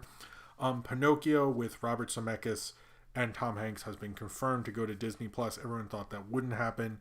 But I think the fact that, Robert Zemeckis and Tom Hanks teaming up does sound like a big deal. They are responsible for like Castaway and Forrest Gump and so forth. But I think, and Polar Express, if you want to put that. But anyway, it just seems like since Witches, which was Zemeckis's, went to streaming, and Tom Hanks's Greyhound went to streaming on Apple Plus, and HBO Max is where Witches went. It just seems like the natural order of things, and also because these were box office things. And I just think if the box office isn't there for these kind of movies, just put them on Disney Plus. And I think this kind of shows to me they know what's up in a certain regard, because the Marvel things they know they can certainly make money on, but these things, it's like they're not making that much merchandise on. Let's just like get the Disney Plus thing working with this, and people can be excited that weekend and then go, man, why do they make these things? They totally suck. And like, but you watched it, so whatever. Peter Pan and Wendy, which has Jude Law as Captain Hook and all this stuff. David Lowery's directing it. That sounds interesting. And Disenchanted, a sequel to the film Enchanted with Amy Adams, which actually, true story, I've shot a review for and still haven't edited, so I should probably do that. If you care. I don't know. So one day when one shows up, you'll know I shot it a long time ago. I'm curious why it's called Disenchanted, but whatever. There's a thing called Game Freak about an NBA star guy, whatever. One that sounded interesting of the Disney things and is going to Disney Plus is Flora and Ulysses, is a movie about a comic book fan and her squirrel sidekick. Sounds like that show that the guy from Phineas and Ferb was developing. Yeah, they should have announced that. Man, Nintendo, that's a good point. Shit. That is actually, that's a really good point. They didn't announce anything with TV animation at all. That sucks. Okay. Also, they also announced for the Disney animation thing is that, yeah, nothing from Walt Disney Studios is going to theaters. Walt Disney Studios just makes things for Disney Plus now. Nothing for theaters. They had films that have grossed over $1 billion recently. They're a huge studio, and they're just going to Disney Plus. People should be more worried about theaters after this announcement that they actually are. Wait, what? Nat in Box 64. That's very out of left field, but I'll take it. Found out there's a demo of Greg Alexander of New Radical singing Game of Love, the Santana song. I guess, did he write that? Because I know he became a songwriter. I also know that most of that Santana second album, this is so off, but I'll talk about it. He wanted like Stevie Nicks and more classic rock people. Cheers to you, Nat in Box 64, for derailing this whole thing, but I like it. So Game of Love, which would be with Michelle Branch. This was his follow-up album to Supernatural. Hold on, I'll be back to that. To you, Will. And he wanted his follow-up to be classic rock people like Stevie Nicks and so forth. And then the label actually made him put young people in. And no one remembers that album except for Nat in Box 64, who needed to talk about it. That was random, but I like it. And a super chat from Will. The Chip and Dale thing has been talked about for years. That's how he wrote it. Think since Pop Star Lonely Island approaching the IP seems out there, it could work. It doesn't say they're attached to direct or anything, but I would appreciate what they're doing. I worry though, Will, you brought up Solo earlier. Disney was not so into the Phil Lord and Chris Miller style, which is close to Lonely Island. I wonder if they won't let them go as crazy as they could, or as interesting as they could. That's just an idea. But if they let them go, that could be really cool. And cheers to you, Will. Thank you for the super chat. All right. I dropped some of my cards. My Two-Face like origin story. All right. Oh man, I'm glad I only did 2 segments tonight. This group, the Walt Disney Animation Studios, is also is doing. They're going to do takes on their favorite 20th Century Fox Studios things, like a Diary of a Wimpy Kid animated show, the Ice Age Adventures of Buck Wild starring Simon Pegg. What the fuck? A Night at the Museum movie, as well as Cruella, which is going to be going to... they had a preview of Cruella, I guess, the prequel of Lion King, Little Mermaid, and Jungle Cruise, which I believe Jungle Cruise is still going to theaters, but Cruella, Lion King sequel seems to be iffy on, and Little Mermaid, people seem to be iffy on. Was there a... Hold on. Are we getting a... No, there doesn't seem to be a confirmation on any of that. Anyway, we'll see. Man, Disney, there's so many of these things I couldn't even hope to look up this crap. All right. Akiva Shaper was going to direct it at some point. Okay, that's interesting. Thank you again, Walt. Cheers to you. I forgot about Percy Jackson. They are doing a Percy Jackson show as well. Hey, Major Mikazawa. All right, moving on to Hulu. And then Nat Geo, and then we move on to other things.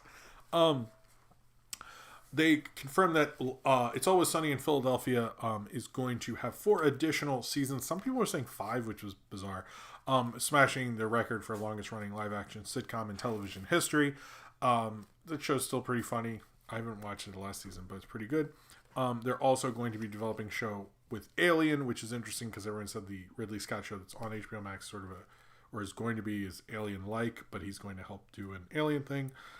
They're talking about doing, and this, by the way, I think is the most interesting thing that no one talked about. They're going to be doing a show about the history of the Rolling Stones.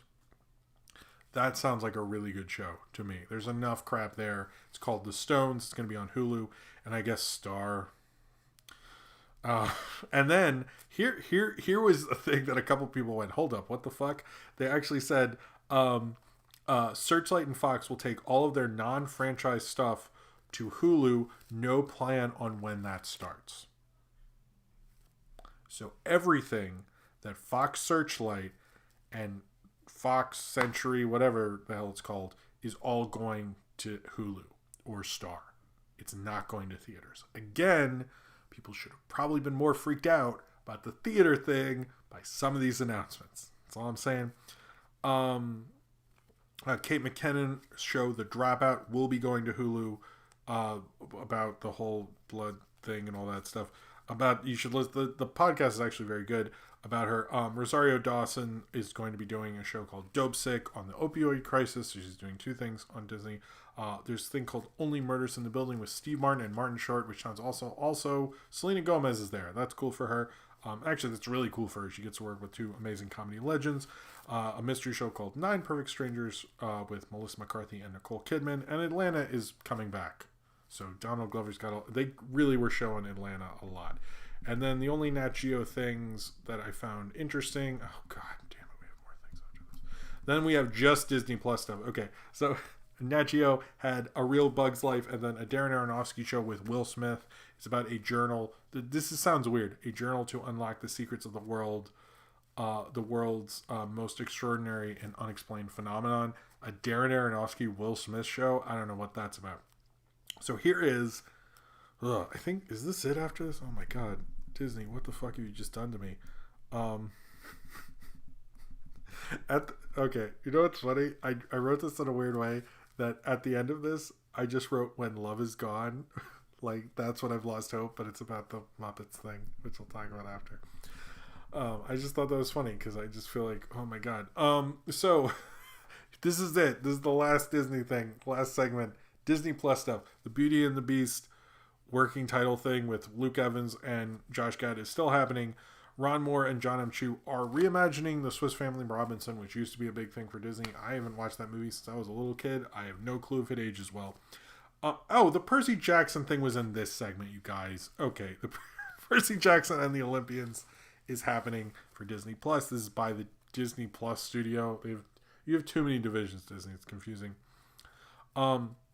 And that is happening, as well as Disney Plus is doing various shows based on a bunch of the crap they own. The Mighty Ducks thing called Mighty Ducks Game Changers, a Turner and Hooch show with Josh Peck and a dog, I assume.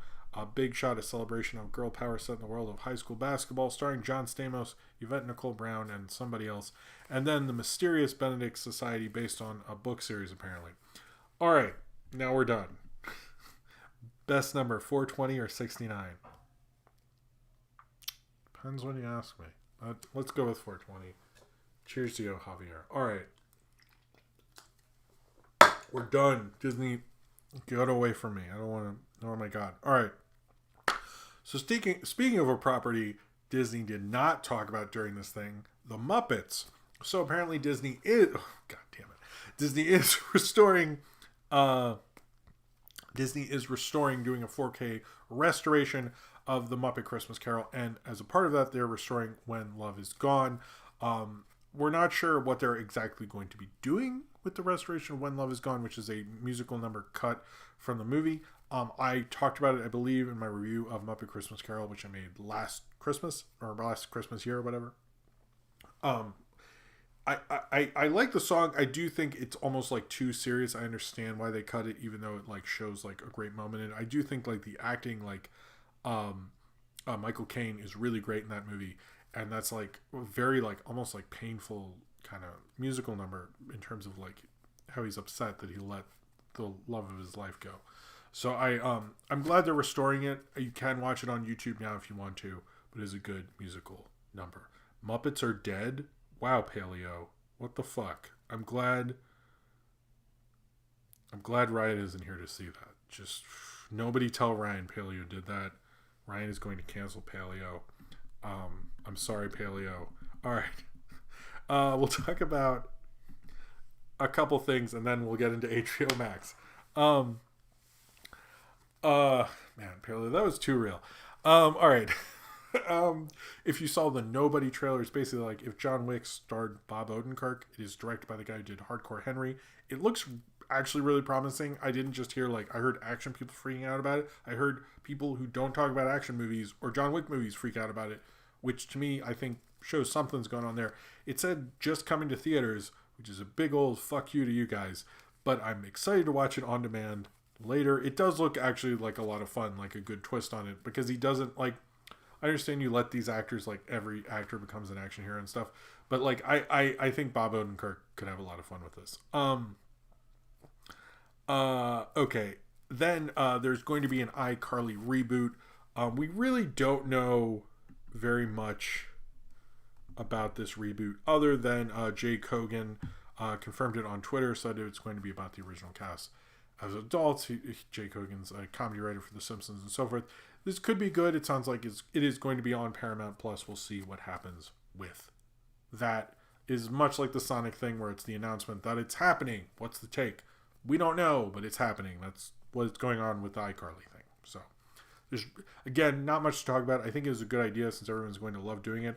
I'm sorry that Quentin Reviews is going to do an iCarly thing, and then it's got announced, and now everyone's going to do an iCarly thing. But to me, after Quentin Reviews does it, no one is allowed to do them because you're not going to be as good as what he's doing. He always makes good stuff. And he's a good guy. Salty DK why? Yeah, I wouldn't mind. Let's do iCarly, but iCarly's in the cartoon community. You know, they can come to MomoCon 2027 after the pandemic. Oh, that would be cool. I like that idea. And then maybe one of them's in the round table or something, and one of them's on Pizza Party, and then the other one, like, does Steven Universe Theory. Anyway, this is Jim's iCarly reboot. Call me if you really want to be part of an obscure community that talks about animated shows that most people have never heard of. All right, sorry. All right, hold on. So, what if I did an archive? If Zane Powers, if you did it, it would be great. So, you can do it. Cheers to you. So, the fallout of the HBO Max, I have seen iCarly, like, not as much as you, but I have seen it. The HBO Max fallout continued this week. We had announcements from the DGA that they will completely, I guess, blacklist Warner Brothers and not work for them. They've been called former brothers. Denis Villeneuve made a comment on them recently, blast Warner Brothers. Christopher Nolan called them the worst streaming service. I think I talked about that last week, but then did bring up the point about the residual. I'll bring this up again in case you missed the beginning. He brought up a point about residuals, how most of the guilds and turning lighting techs and so forth. Oh man, we're running out of time here. Lighting techs and so forth would not get the residuals who help their pensions because of this new payment scheme, which is actually a good point. What's going on with HBO Max, and everyone's bringing up that it is a horrible streaming service. It's not a horrible streaming service. The only mention that I thought was an actual constructive mention in all of this was from Christopher Nolan bringing up the guild thing. Everyone else was like, you can't let go of the theatrical experience, so forth. I mean, they are not doing theatrical. That is the one thing that should be pointed out. They are still going to do theatrical at this time. That's what they're doing. They're still doing theatrical. So that is not going away. It's just they're doing it at the same time. I think it's an actual good streaming service, and despite what they're saying, they don't respect cinema.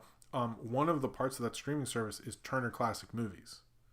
So in my mind, they do respect cinema. They do respect classic cinema. They have a whole section of classic movies on there, more so than any other major streaming service. So the fallout seems to be great, especially because Legendary is upset they weren't notified as well as Village Roadshow. There's going to be various financier lawsuits. The deal with the celebrities not getting their payout actually has more to do with the fact that when Gal Gadot or whomever gets that payout, that goes on to, you know, their agents, their stylists, and like there is an actual major trickle down system with these stars' pay that actually helps out sometimes like hundreds of people, maybe 100 people, maybe 20 people, but it actually like affects a large amount of people, and that not being there is going to affect a lot of people financially, unfortunately. And I think when you look at that element of it, that should have been figured out. So, all right. I think we're gonna. What do we have? All right. Okay. I think we're okay. I think what I'm gonna do is instead of, I'm going to do a few bunches, because I would like to do questions, but things are getting tight in here. We're going to do a couple, like basically AT&T, Crunchyroll, and then Spider-Man 3. I'm going to do the Netflix recommendations. While Sinram's video goes, I will go to the bathroom and come back. That's what we're going to do to save time, because this is a crazy amount of stuff for the show. All right. So, but first, do you think this will change anything meaningful from Zane Powers? I think they will have to come up with a new system, and I think they will have to change something. I think the HBO Max thing kind of forced people to rethink things, and they need to come up with a plan. They have not yet done that. Cheers to you, Zane Powers. Thank you for the super chat. So we talked about this before, but AT&T is going to sell Crunchyroll to Sony for over $1 billion, actually. Now, this would mean that Sony, at least in America, because these are American distributors of anime, would own pretty much all of anime in America. What they're going to do with it, are they going to merge them, or going to keep them as separate companies? We don't know right now. But that means basically Crunchyroll will leave HBO Max, obviously, and become I'd assume. It's very monopolistic. I'm a little surprised that no one, it seems like in animation, people let certain companies just monopolize certain things, and I find that to be really, really disappointing. So I hope that, I hope there's some good news from this, but the fact that they are monopolizing the distribution of a certain art form is troubling. And there's not much else to say about that in terms that we find out what the plans are going forward. But anyway, let's get into Spider-Man 3, and then it's just obits and so forth. So what happened with Spider-Man 3 that is official? We know that Alfred Molina is cast in Spider-Man 3 as Dr. Octopus in whatever the Spider-Man 3 is going to do. We also have fairly confirmed, but not completely confirmed, that, thank you, Medela Butterfly, for the $1.01. If there is something you meant to say with that, please chat in there, or question, I will answer it. But cheers to you. So, he was confirmed. Various reporters have said Tobey Maguire is in talks, as well as Kirsten Dunst. Emma Stone, who it pretty much was confirmed she's pregnant. It seems like there wasn't an official announcement, but it's like, to my mind, she left the Damien Chazelle thing. To our understanding, it's going to Spider-Man stole that guy's pizza. It's pretty much confirmed that she is, I guess, if we needed that. But it sounds like she's dropping all projects except for doing Spider-Man. So Andrew Garfield, Tobey Maguire, Kirsten Dunst, and Emma Stone. Although Emma Stone, in my understanding, was dead, but whatever. If you saw Amazing Spider-Man 2, spoilers. It seems like those are pretty much confirmed. One interesting thing I heard on the Snyder Cut, which is Jeff Snyder's podcast, is apparently there is some sort of a timeline where one of the reasons Sam Raimi was involved in getting Tobey Maguire to come back as Spider-Man. He was involved in those talks. Now, the timeline of which has been brought into question was Sam Raimi already doing Doctor Strange and they asked him to help them out? Or did they ask him to help him out to get Tobey Maguire, and we're just finding out about the Tobey Maguire thing, and then they let him do Doctor Strange because they were like in the offices and they got talking and he got Doctor Strange. No one's sure, but apparently he did have something to do with the supposed not confirmable Tobey Maguire being Spider-Man again. You, me, the whole chat are in Spider-Man 3. I mean, the Spider-Man 3 thing is out of control in terms of casting. I think it is, it's interesting because I had a tweet that kind of went bigger than usually for me when I brought up that it is weird that we go from this is to counter Into the Spider-Verse. Feels like the MCU has to counter it in a way with this movie and have like a kind of Spider-Verse type thing with, all the people who played Spider-Man. But Into the Spider-Verse is about diversity and the whole idea that anyone can wear the mask. And your counter to that is a bunch of white dudes play Spider-Man is just like not the greatest message. And I've said it on the show before. But yeah, people were a little upset at me about that. And I'm not trying to say I think it would be fun. I think it'll be a fun movie, but it's just like in comparison to Into the Spider-Verse, it's the lesser to that. And I'm worried a little bit that this movie shows like a thing with the MCU where they're kind of countering what's going on too much and not concerned about making new initiatives. I feel like when I heard this announcement of the other Marvel things, I don't feel that way as much. But in terms of what Sony's doing with Spider-Man. This just feels like you've been there, done that. Like, why do this in this one? It's just the I think it'll be a fun movie, but like it's always going to live in the shadow of a different one, which I think which I think said a lot more and was one of the best movies of the 2010s to like just like a big event movie. Basically, that's all. It's going to be a little more emptier, but I think we'll all be excited. So, anyway, all right, we're going to do the Obits now, and then Netflix, and then Has Been Hotel, and then if we have any, I'm going to try to do questions, and I'm sorry. I'm spitting straight facts. Okay, that's cool. All right, so Tommy Tiny Lister died this week. You know him from, he was a voice in Zootopia. He was in the Friday films. He was in countless other things. He was an amazing character actor, and it's sad to have lost him this week, as well as a director, a Korean director who I don't know that well, but I've heard his name before. Kim Ki-duk, I think, died this week as well. A big shame for the world film community. All right, so I'm going to do Netflix recommendations now so we can save some time. I did move over the Neil Blomkamp thing. We don't know much about that, but he made a supernatural horror movie in COVID. That's all we know. So there you go. Neil Blomkamp actually made a movie. Okay, thank you.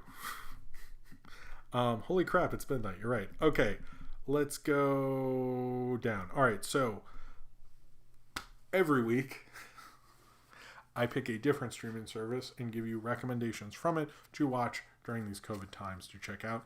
And I have my special guest that I always have, Sinram, to give you his recommendations as well. I don't have as many recommendations this week. I apologize for that. But Sinram has some good ones, and I'll run down them right now. So, and this is obviously American Netflix. But they have a lot of cool stuff for Christmas. One thing, and don't forget it, is Klaus. Klaus is one of the best animated movies of last year. It's a great Christmas movie. I've been meaning to rewatch it. I will. Hilda comes out this week, I believe. It's not already out, is it? I don't think so. Hilda is coming out soon. You can always catch up on season 1 again and then check out season 2. I'm very excited for that.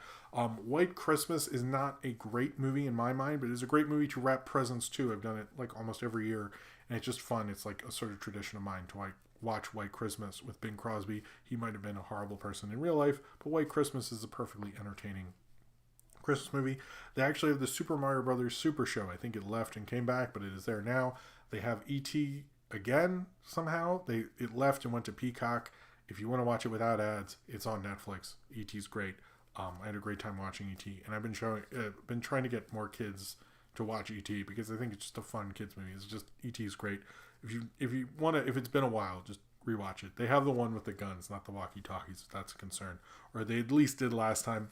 Mank is on Netflix. I wasn't the biggest fan, but I feel like it's a new David Fincher movie. If you're a big fan of David Fincher and Citizen Kane, you should at least check it out so you can be like with all the other cinephiles and totally hate it.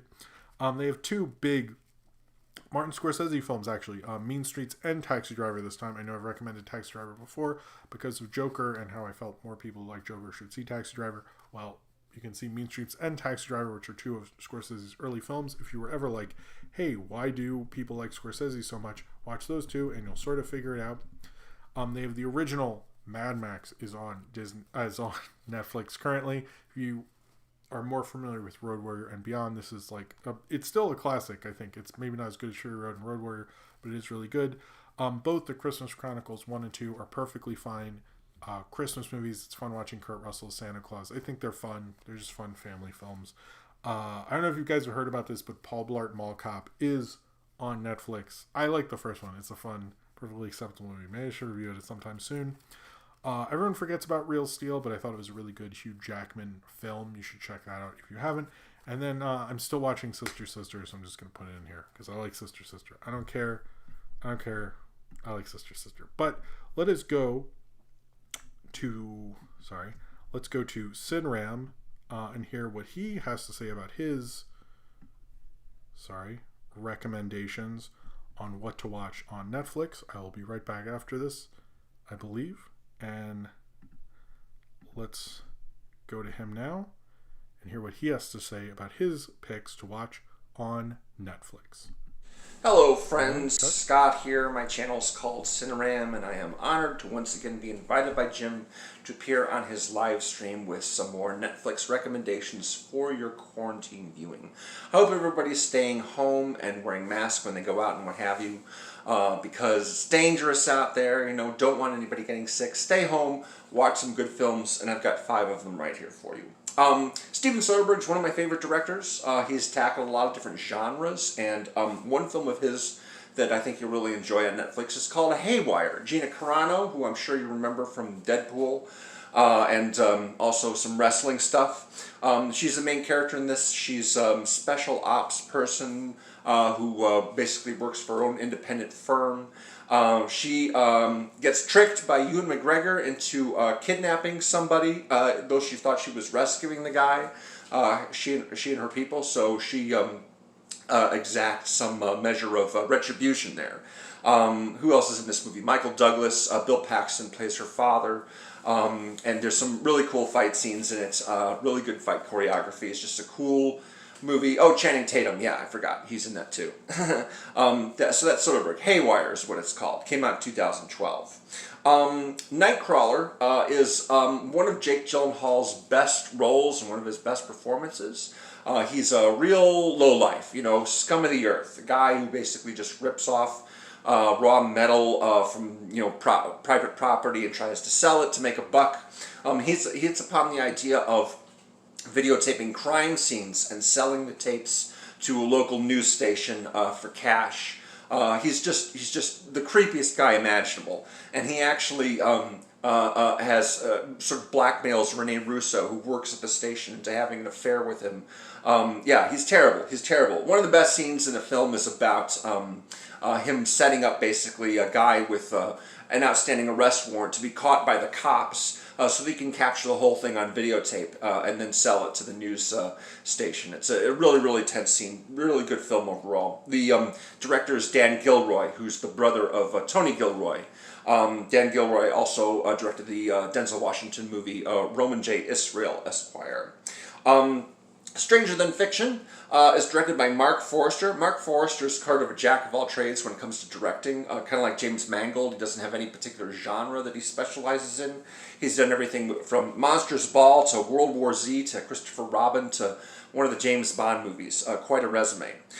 Stranger Than Fiction is sort of one of those meta movies, I guess you'd say, that calls attention to its fictional nature. Will Ferrell plays a guy who's just going about his life working, as he's sort of an accountant for the federal government, I think, or, it's tax related. I forget exactly. But suddenly he starts to hear a voice, Emma Thompson's voice narrating his life. And he just doesn't know what the heck's happening here. And so he goes to Dustin Hoffman, who's a university professor, for advice on what to do.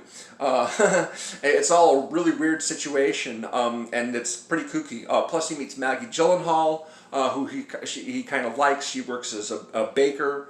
Who else is in this movie? Queen Latifah works for Emma Thompson as well. She has kind of a small part. Yeah, really, really odd movie. The writer, Zach Helm, is kind of an interesting guy. He also wrote the script for a Natalie Portman movie called Mr. McGorham's Wonder Emporium, with Dustin Hoffman was also in. And I think he directed that one too. The Master is a film by Paul Thomas Anderson, and he once again was working with the late Philip Seymour Hoffman on this film. Phil Hoffman was in a whole bunch of his movies up until that point. The Master, the main character is Joaquin Phoenix, who's a veteran, home from World War II, back in the States after World War II, and he gets involved with Phil Hoffman's character, who is really sort of a guru and is leading a movement basically about self-improvement. I think the character was inspired by L. Ron Hubbard, the founder of Scientology. Great acting in this movie, really, really terrific performances from both Hoffman and Phoenix, plus Amy Adams and Laura Dern are also in it. Really striking visually movie, different from Paul Thomas Anderson's previous movies, but quite excellent. And finally, Back in the 80s, I started paying attention to the Academy Awards when Platoon was nominated for a bunch of stuff. It went on to win Best Picture, and also won Oliver Stone the first of his 2 Best Directing Oscars. The second was for Born on the 4th of July. Platoon is obviously set during the Vietnam War. Charlie Sheen is the main character, just trying to make a go of it, trying to, eke out, his, trying to survive in the jungle, trying to survive in the harsh conditions there, the extremely hot and humid jungle that he's just not used to. Tom Berenger and Willem Dafoe are a couple of the sergeants who are sort of have opposing ideologies. There's a line that he has where he says he feels that he was born of those 2 fathers late in the film. Also, this is the movie that introduced me to the classical music piece by Samuel Barber called Adagio for Strings, one of my favorite classical music pieces. Platoon's got a great cast, a lot of recognizable actors and tiny roles here and there. I think Johnny Depp's in it as well. Really bizarre, seeing him in this tiny little part. Anyway, Platoon, Nightcrawler, Haywire, Stranger Than Fiction, and The Master. These are all really good films. I didn't get a chance to sit down and watch any of the Netflix exclusive like I usually do. I just haven't had the time. Maybe next month. Maybe it'll be all Netflix exclusives next month. Jim has me back on. So I hope you enjoy those films if you choose to see them, and also Jim's recommendations as well. Thanks again, Jim, for having me on. Appreciate it very much. Enjoy the rest of the stream. Oh, hey, it's me. Okay, all right. I guess that ended. Sorry, I can't hear it. Anyway, I watched it. Whatever. All right, so we're back. And thank you very much for Sinram. Thank you to Sinram for being on the show. As always, his channel is really great. If you enjoy Sinram, please subscribe to his channel. You definitely should. I'm guessing you can hear me. I hope so. Someone say something. But can you? Now I'm paranoid. You can. Okay. Sorry. All right. So, yes, I want to second the Haywire recommendation. I really love Haywire. It's one of my favorite action movies of the 2010s. I've watched it way too many times. It has a great score as well. I'm a big fan. I know Gina Carano is problematic for a variety of reasons, but Steven Soderbergh did a great job with Haywire. He's pretty much the reason she became a movie star, regrettable or not. He didn't know. But at the time, Haywire, great movie, great action flick, a lot of fun, a lot of cool movie stars in it. But also, if you would like to recommend something that you want people to know about that's on Netflix, do so in the comments below. Thank you very much for watching. Subscribe to this channel, subscribe to Sinram, and have a great day. And I will see you next time on the Netflix recommendations. All right, anyway, sorry, because that was, how I do. All right, so let's do Helluva Boss Episode 2 review, and then we will do questions. And that's how we do. I don't have any Patreon questions unless somebody sent one way late. But other than that, I do not have any Patreon questions. All right, so Helluva Boss episode, where are we? 2. This is an interesting one in that it sort of ties into continuity from the pilot, which I didn't review, but I saw whenever it came out. But it also is a different one because I thought they were just going to be like killing people and stuff, and this they still do, but that's not their primary mission. Their mission is to protect this guy on a trip to an amusement park with his daughter. Now, I thought they established sort of the character of the daughter and the setup of their relationship, first off with a great song about him protecting her as a little kid and so forth, and really establish that relationship because you just see him fucking around, getting yelled out by her mom and stuff. It doesn't really mean as much, but they have a really great character beat in this amazing kind of lullaby, which I was like, oh, I should totally sing that to my daughter. And then he kept singing. I was like, I can't sing that good, so I don't think I can. But anyway, they did a good job of setting that up and showing that relationship first and foremost. And then when you see that her as a teenager, you understand like why she's upset. You understand like why she's mad at her dad and so forth. Apparently, in a previous episode, one of the characters in Helluva Boss said to the mom that he had sex with the dad and so forth. I sort of missed that on first viewing, but I saw that someone had tipped me off basically. But I did find that interesting that there's kind of loose continuity and so forth. In this one, it's like, I get that the whole show is like horny on Maine, and that's like the whole thing. It's like they're very sexual and they say all these outrageous things. But this one like almost got too much. But the thing is, like, the animation is so fluid. The characters are like it's really great, well animated. I do still like the characters, that I sort of like it in spite of that. Like, it sort of does make me roll my eyes sometimes. And I am like, I was a little like, what is this episode? Because the other one felt like so structured, and this is a far more like, let's hang out at the, at this amusement park kind of thing. And it felt way less structured, and it's more about this daughter and her dad than like the team in the Helluva Boss that we got to with episode 1 and so forth. So that was a little different. I sort of like that the show feels a little more dynamic, but it wasn't like what I liked about the first episode. I thought the first episode had a good sense of humor and so forth. This one just didn't do it. But it was called Lululand was the episode. Whoa. Okay. Well, I will answer this super chat. Pop Culture Guy 3000. Thank you very much. It's very generous of you. Said the best thing Disney can do is invite Leto Wright to a Christian leadership conference, but it's all gay LGBT plus Christian leaders and survivors of gay conversion camps. See how she reacts. I think that would be really cool. I like that. Cheers to you. All right. But I did like this episode of Helluva Boss. The whole clown thing felt just a little played out. It just felt like a lot of things we've seen overall from other like kind of goth crazy properties. But one of the other things I liked about this episode is towards the end of the cartoon, when her and the dad kind of reconcile, and she's like, I didn't like this amusement park, it was fun as a kid, and you see the amusement park sort of burn down. The metaphor of that really worked. It's like her idea of like, it's not important to her anymore, they're moving on, and it's burning down like the past, was actually, I thought, really fitting. So there's a lot of like interesting metaphorical thematic things that are actually going on here to tell its story, and it says more about the animation, the storyteller of Vizipop than anything that this episode actually works, because there's a lot of ways like this didn't. It felt like jokes I'd heard a million times before. It didn't feel as structured as the first episode, but I was noticing how it had these touches that really worked about it and really sold the story, and I sort of couldn't deny it in spite of itself, which is pretty amazing for any storyteller too, when you're like, oh, okay, this again, the crazy clown, oh, we're seeing, a Chuck E. Cheese-esque robotic band, we're seeing this, we're seeing that, we're seeing too many sex jokes, and you still like, but I still liked it, and I'll watch another one. So I think like that shows a lot about her. I'm not trying to be insulting. I'm like actually being very complimentary that like there's a lot of things I didn't like and I still liked it, is like pretty remarkable. That's harder to do for me to like watch something go, I didn't like, and then I still like, in spite of it, I'm like, but that was really good. And I think that's the Helluva Boss is becoming a really great show. It's becoming a really fun cartoon to keep up with. Fix Me Marvel stuff?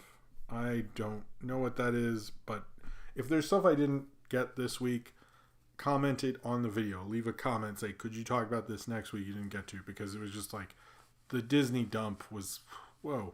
All right, let's just do questions the last 15 minutes of the show. I do not have Patreon questions. So, or if I did not see them. They were not there when I checked right before the show. So feel free to ask a question, and I will very much answer it. And we'll try to answer as many as we possibly can before I have to go. So, question. Thoughts on the Space Jam image that has been shown with bugs? Oh, that is a good question. It was fine. It just looked like bugs. It wasn't too much to talk about, to be honest with you. Eric Malaldo. Jim, how did... I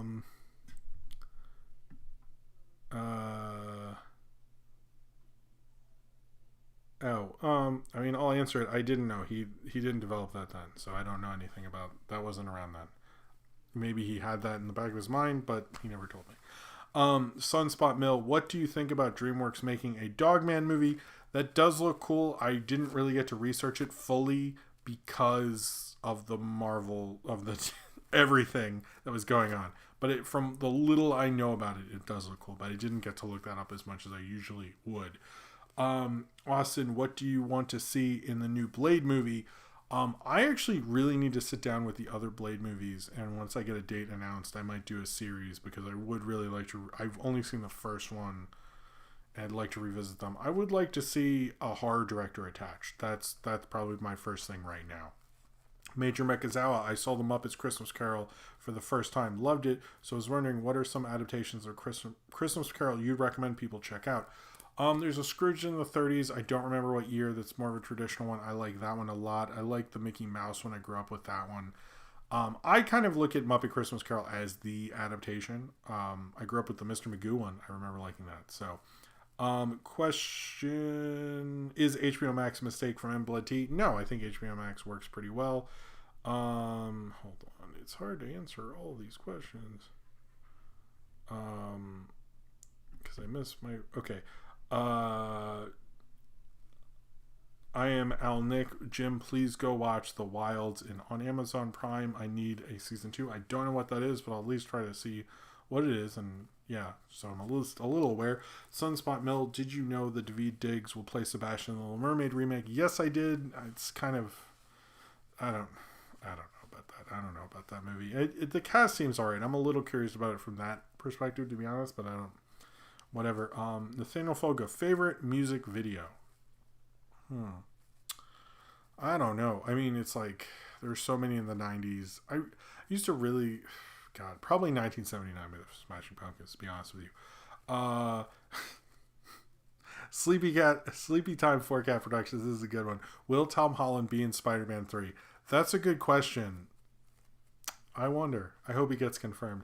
Bloxy Oxenwinkle, did you look up what a 3-day split in weightlifting is yet? No, I didn't. I guess I was supposed to. I'm sorry, I forgot. Bruce Parker, for the card channel, are you aware that there is a Sgt. Pepper movie card set? I did not know that. I am interested. I will check on the novelty card channel.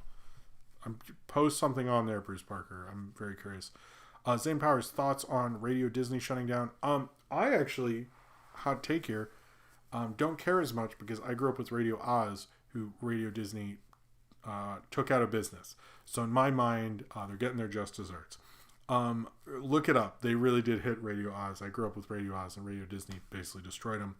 Cornbread, how do we combat against the wombat problem? I guess a lot of salt, I think. Ace the Windrider, are hamburgers an appropriate movie snack? Yeah, why wouldn't they be? Nathaniel Fogo, best Rob Schneider film. I think The Hot Chick aged better than people give it credit for. Maybe that one? I don't know. Black Winkle, do you think I should get a Soda Stream, the water carbonator thing? I guess people seem to like it. Jim, do you know about Nerdrotic? No, I don't know what that is.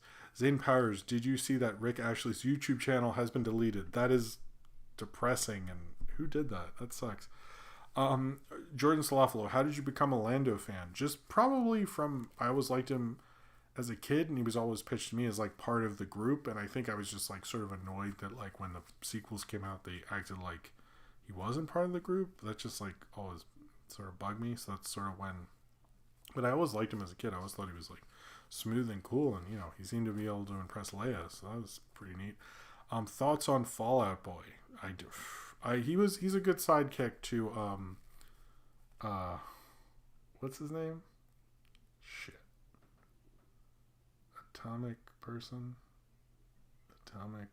Well, I don't like the band. Doesn't matter.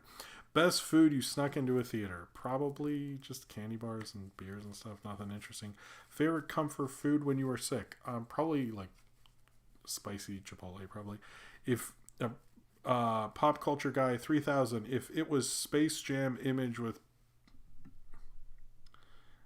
Buster or Wacko or Yakko, that would be worthy of some buzz. That's a good point. Have you seen Hilda or Glitch Text on Netflix? I've seen Hilda. I've never watched Glitch Text. I know people tell me to watch it. I haven't watched it. I'm sorry. Radioactive Man. I'm stupid. All right. Any childhood properties you'd like to see rebooted that's too obscure to realistically reboot it? Jason the Wheeled Warriors, maybe. When a film that you absolutely hyped for that you felt failed miserably, Nathaniel Foga. maybe Mank. A recent one would be Mank, so I guess Mank. Question: do you think there will be dumps from other studios in the next few days to counter the Disney one, or has DC Fandom kind of already done that? I mean, HBO Max tried to counter it. I don't think you could do that for the rest of the year. I think it's sort of done. I don't see the only other studios that could. It's like Amazon. Like I don't know. Like Paramount Plus, sort of. Like you could do one of those, but that's about it. Oh, we have a Ryan's here. Hold on. Needed a long power nap. Missed the thing up till now. Take care. Stay masked. Wear a safe. Love y'all. Thank you. No one tell Ryan what Paleo said, but cheers to you. Thank you. Thank you for being here. Thank you, sir. Very appreciated. Let's see. Do you like Ms. Marvel Kamala Khan comics? I haven't read any, but I'm like, to my understanding, they're good. So I don't know. Zane Powers, with how much you've cited Princess the Frog and Tiana about Disney's issues with race, do you have any greater thoughts on the Tiana series? I don't. I hope she stays as Tiana the whole time. I guess that's my only thing. I'm excited for it, but we don't know who's involved, so I guess that's a bigger issue. But I think it could be cool. I don't have more thoughts on that, to be honest. I'm just for it at this time. I think it's something a lot of people wanted more from her. So that one to me felt like the one I was most excited for. That's why. What are your thoughts on Christopher Nolan's specific bashing on HBO Max from Zane Powers? I mean, I think I've said this. I think he's being a little unfair because I think HBO Max, again, like Respect Cinema, it has a lot of classics on there. And I think it's more about his ego than anything. But his things about the costs and the guilds and stuff like that, I agree with that more. So I think he made smarter comments later. His first comments were a little silly. Tannerland says, how can the Flintstones celebrate Christmas if Christ hasn't been born yet? Well, the Flintstones are timeless, so it makes sense. I don't know. I was thinking that when I saw the Simpsons, did I say the Simpsons? The Flintstones thing on HBO Max. So everybody thinks it, I guess. What Muppets literary adaptation would have been a better cap of their Disney film trilogy? I think John Carter would have worked because Brian Henson did Farscape. Pop Culture Guy 3000 asked that question. That is a good one. I'm trying to get people. Sorry, I just want to get everyone who's make sure they get a question. Not plausible. What do you like about your new laptop? What do you not like? I like how it moves smoothly. The fan doesn't go. Notice there's no fan noise when I'm doing live streams. I like it has more memory. I like a lot about it. I guess what do I not like? Not too much, to be honest with you. That it costs money. I didn't like that part, I guess. Thank you, Black Saxon Winkle. Wait, who's Kurt Adams? Happy birthday to you. Did how many Bathans die to bring us the Disney investor ratings? I like how many. I can go back to the chat when the Radioactive Man thing happened. Everyone's freaking out. I love all these Radioactive Man from The Simpsons. Oh my god. Do you have a MomoCon 2019 vlog?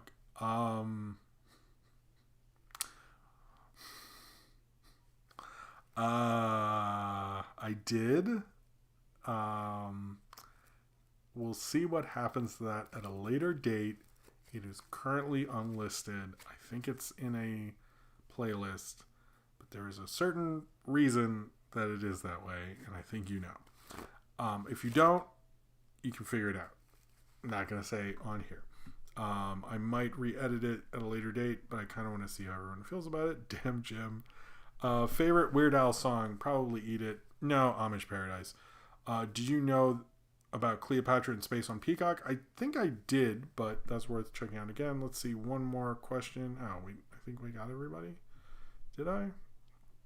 If I didn't, please ask me it somewhere else if I missed it. I think we got everything. All right. It's a bit awkward now. What? All right. He would have explained the Christ. If Seth MacFarlane had done Flintstones, he would have explained the Christ thing. I think he would have. Okay. Anyway, I think we're done here. Somehow, I did this in 2 hours. Thank you everyone for being here. I think, yeah, there'll be videos. There'll be a video tomorrow and Monday. There will also, check out the videos from this week. I made a Spicegate video about Agatha Christie, a Saber Sparks video about Cleopatra. I will have my own Cleopatra review this week. As well as, check out the journal video, the Mank review, the HBO Max picks if you didn't see that, and whatever else. I don't know. Anyway, pop culture guys say a lot of people joked about a third Muppets literary adaptation early in the lockdown. Favorite was Muppet. Great expectation. Oh, I like that idea. Anyway, thank you everyone for being here. Thank you very much. Bruce Parker, Jordan Salafalo, Kit the Mystic, Blaze the Vark, Purple Goop, Bruce Parker again, and Blood Tea. Also, all of Yo Gabba Gabba's on, most of it's on YouTube. We've been checking it out. It's pretty cool. I forgot to mention that. Anyway, thank you very much for watching. Thank you very much for being here. Stay safe. Wear a mask. We had a pretty epically bad week this week in terms of COVID, but please, seriously, stay safe. Wash your hands. Use hand sanitizer. And I hope to see you again next Saturday. Get some Christmas shopping done. And thank you very much for watching, and subscribe if you would like to. Thank you very much.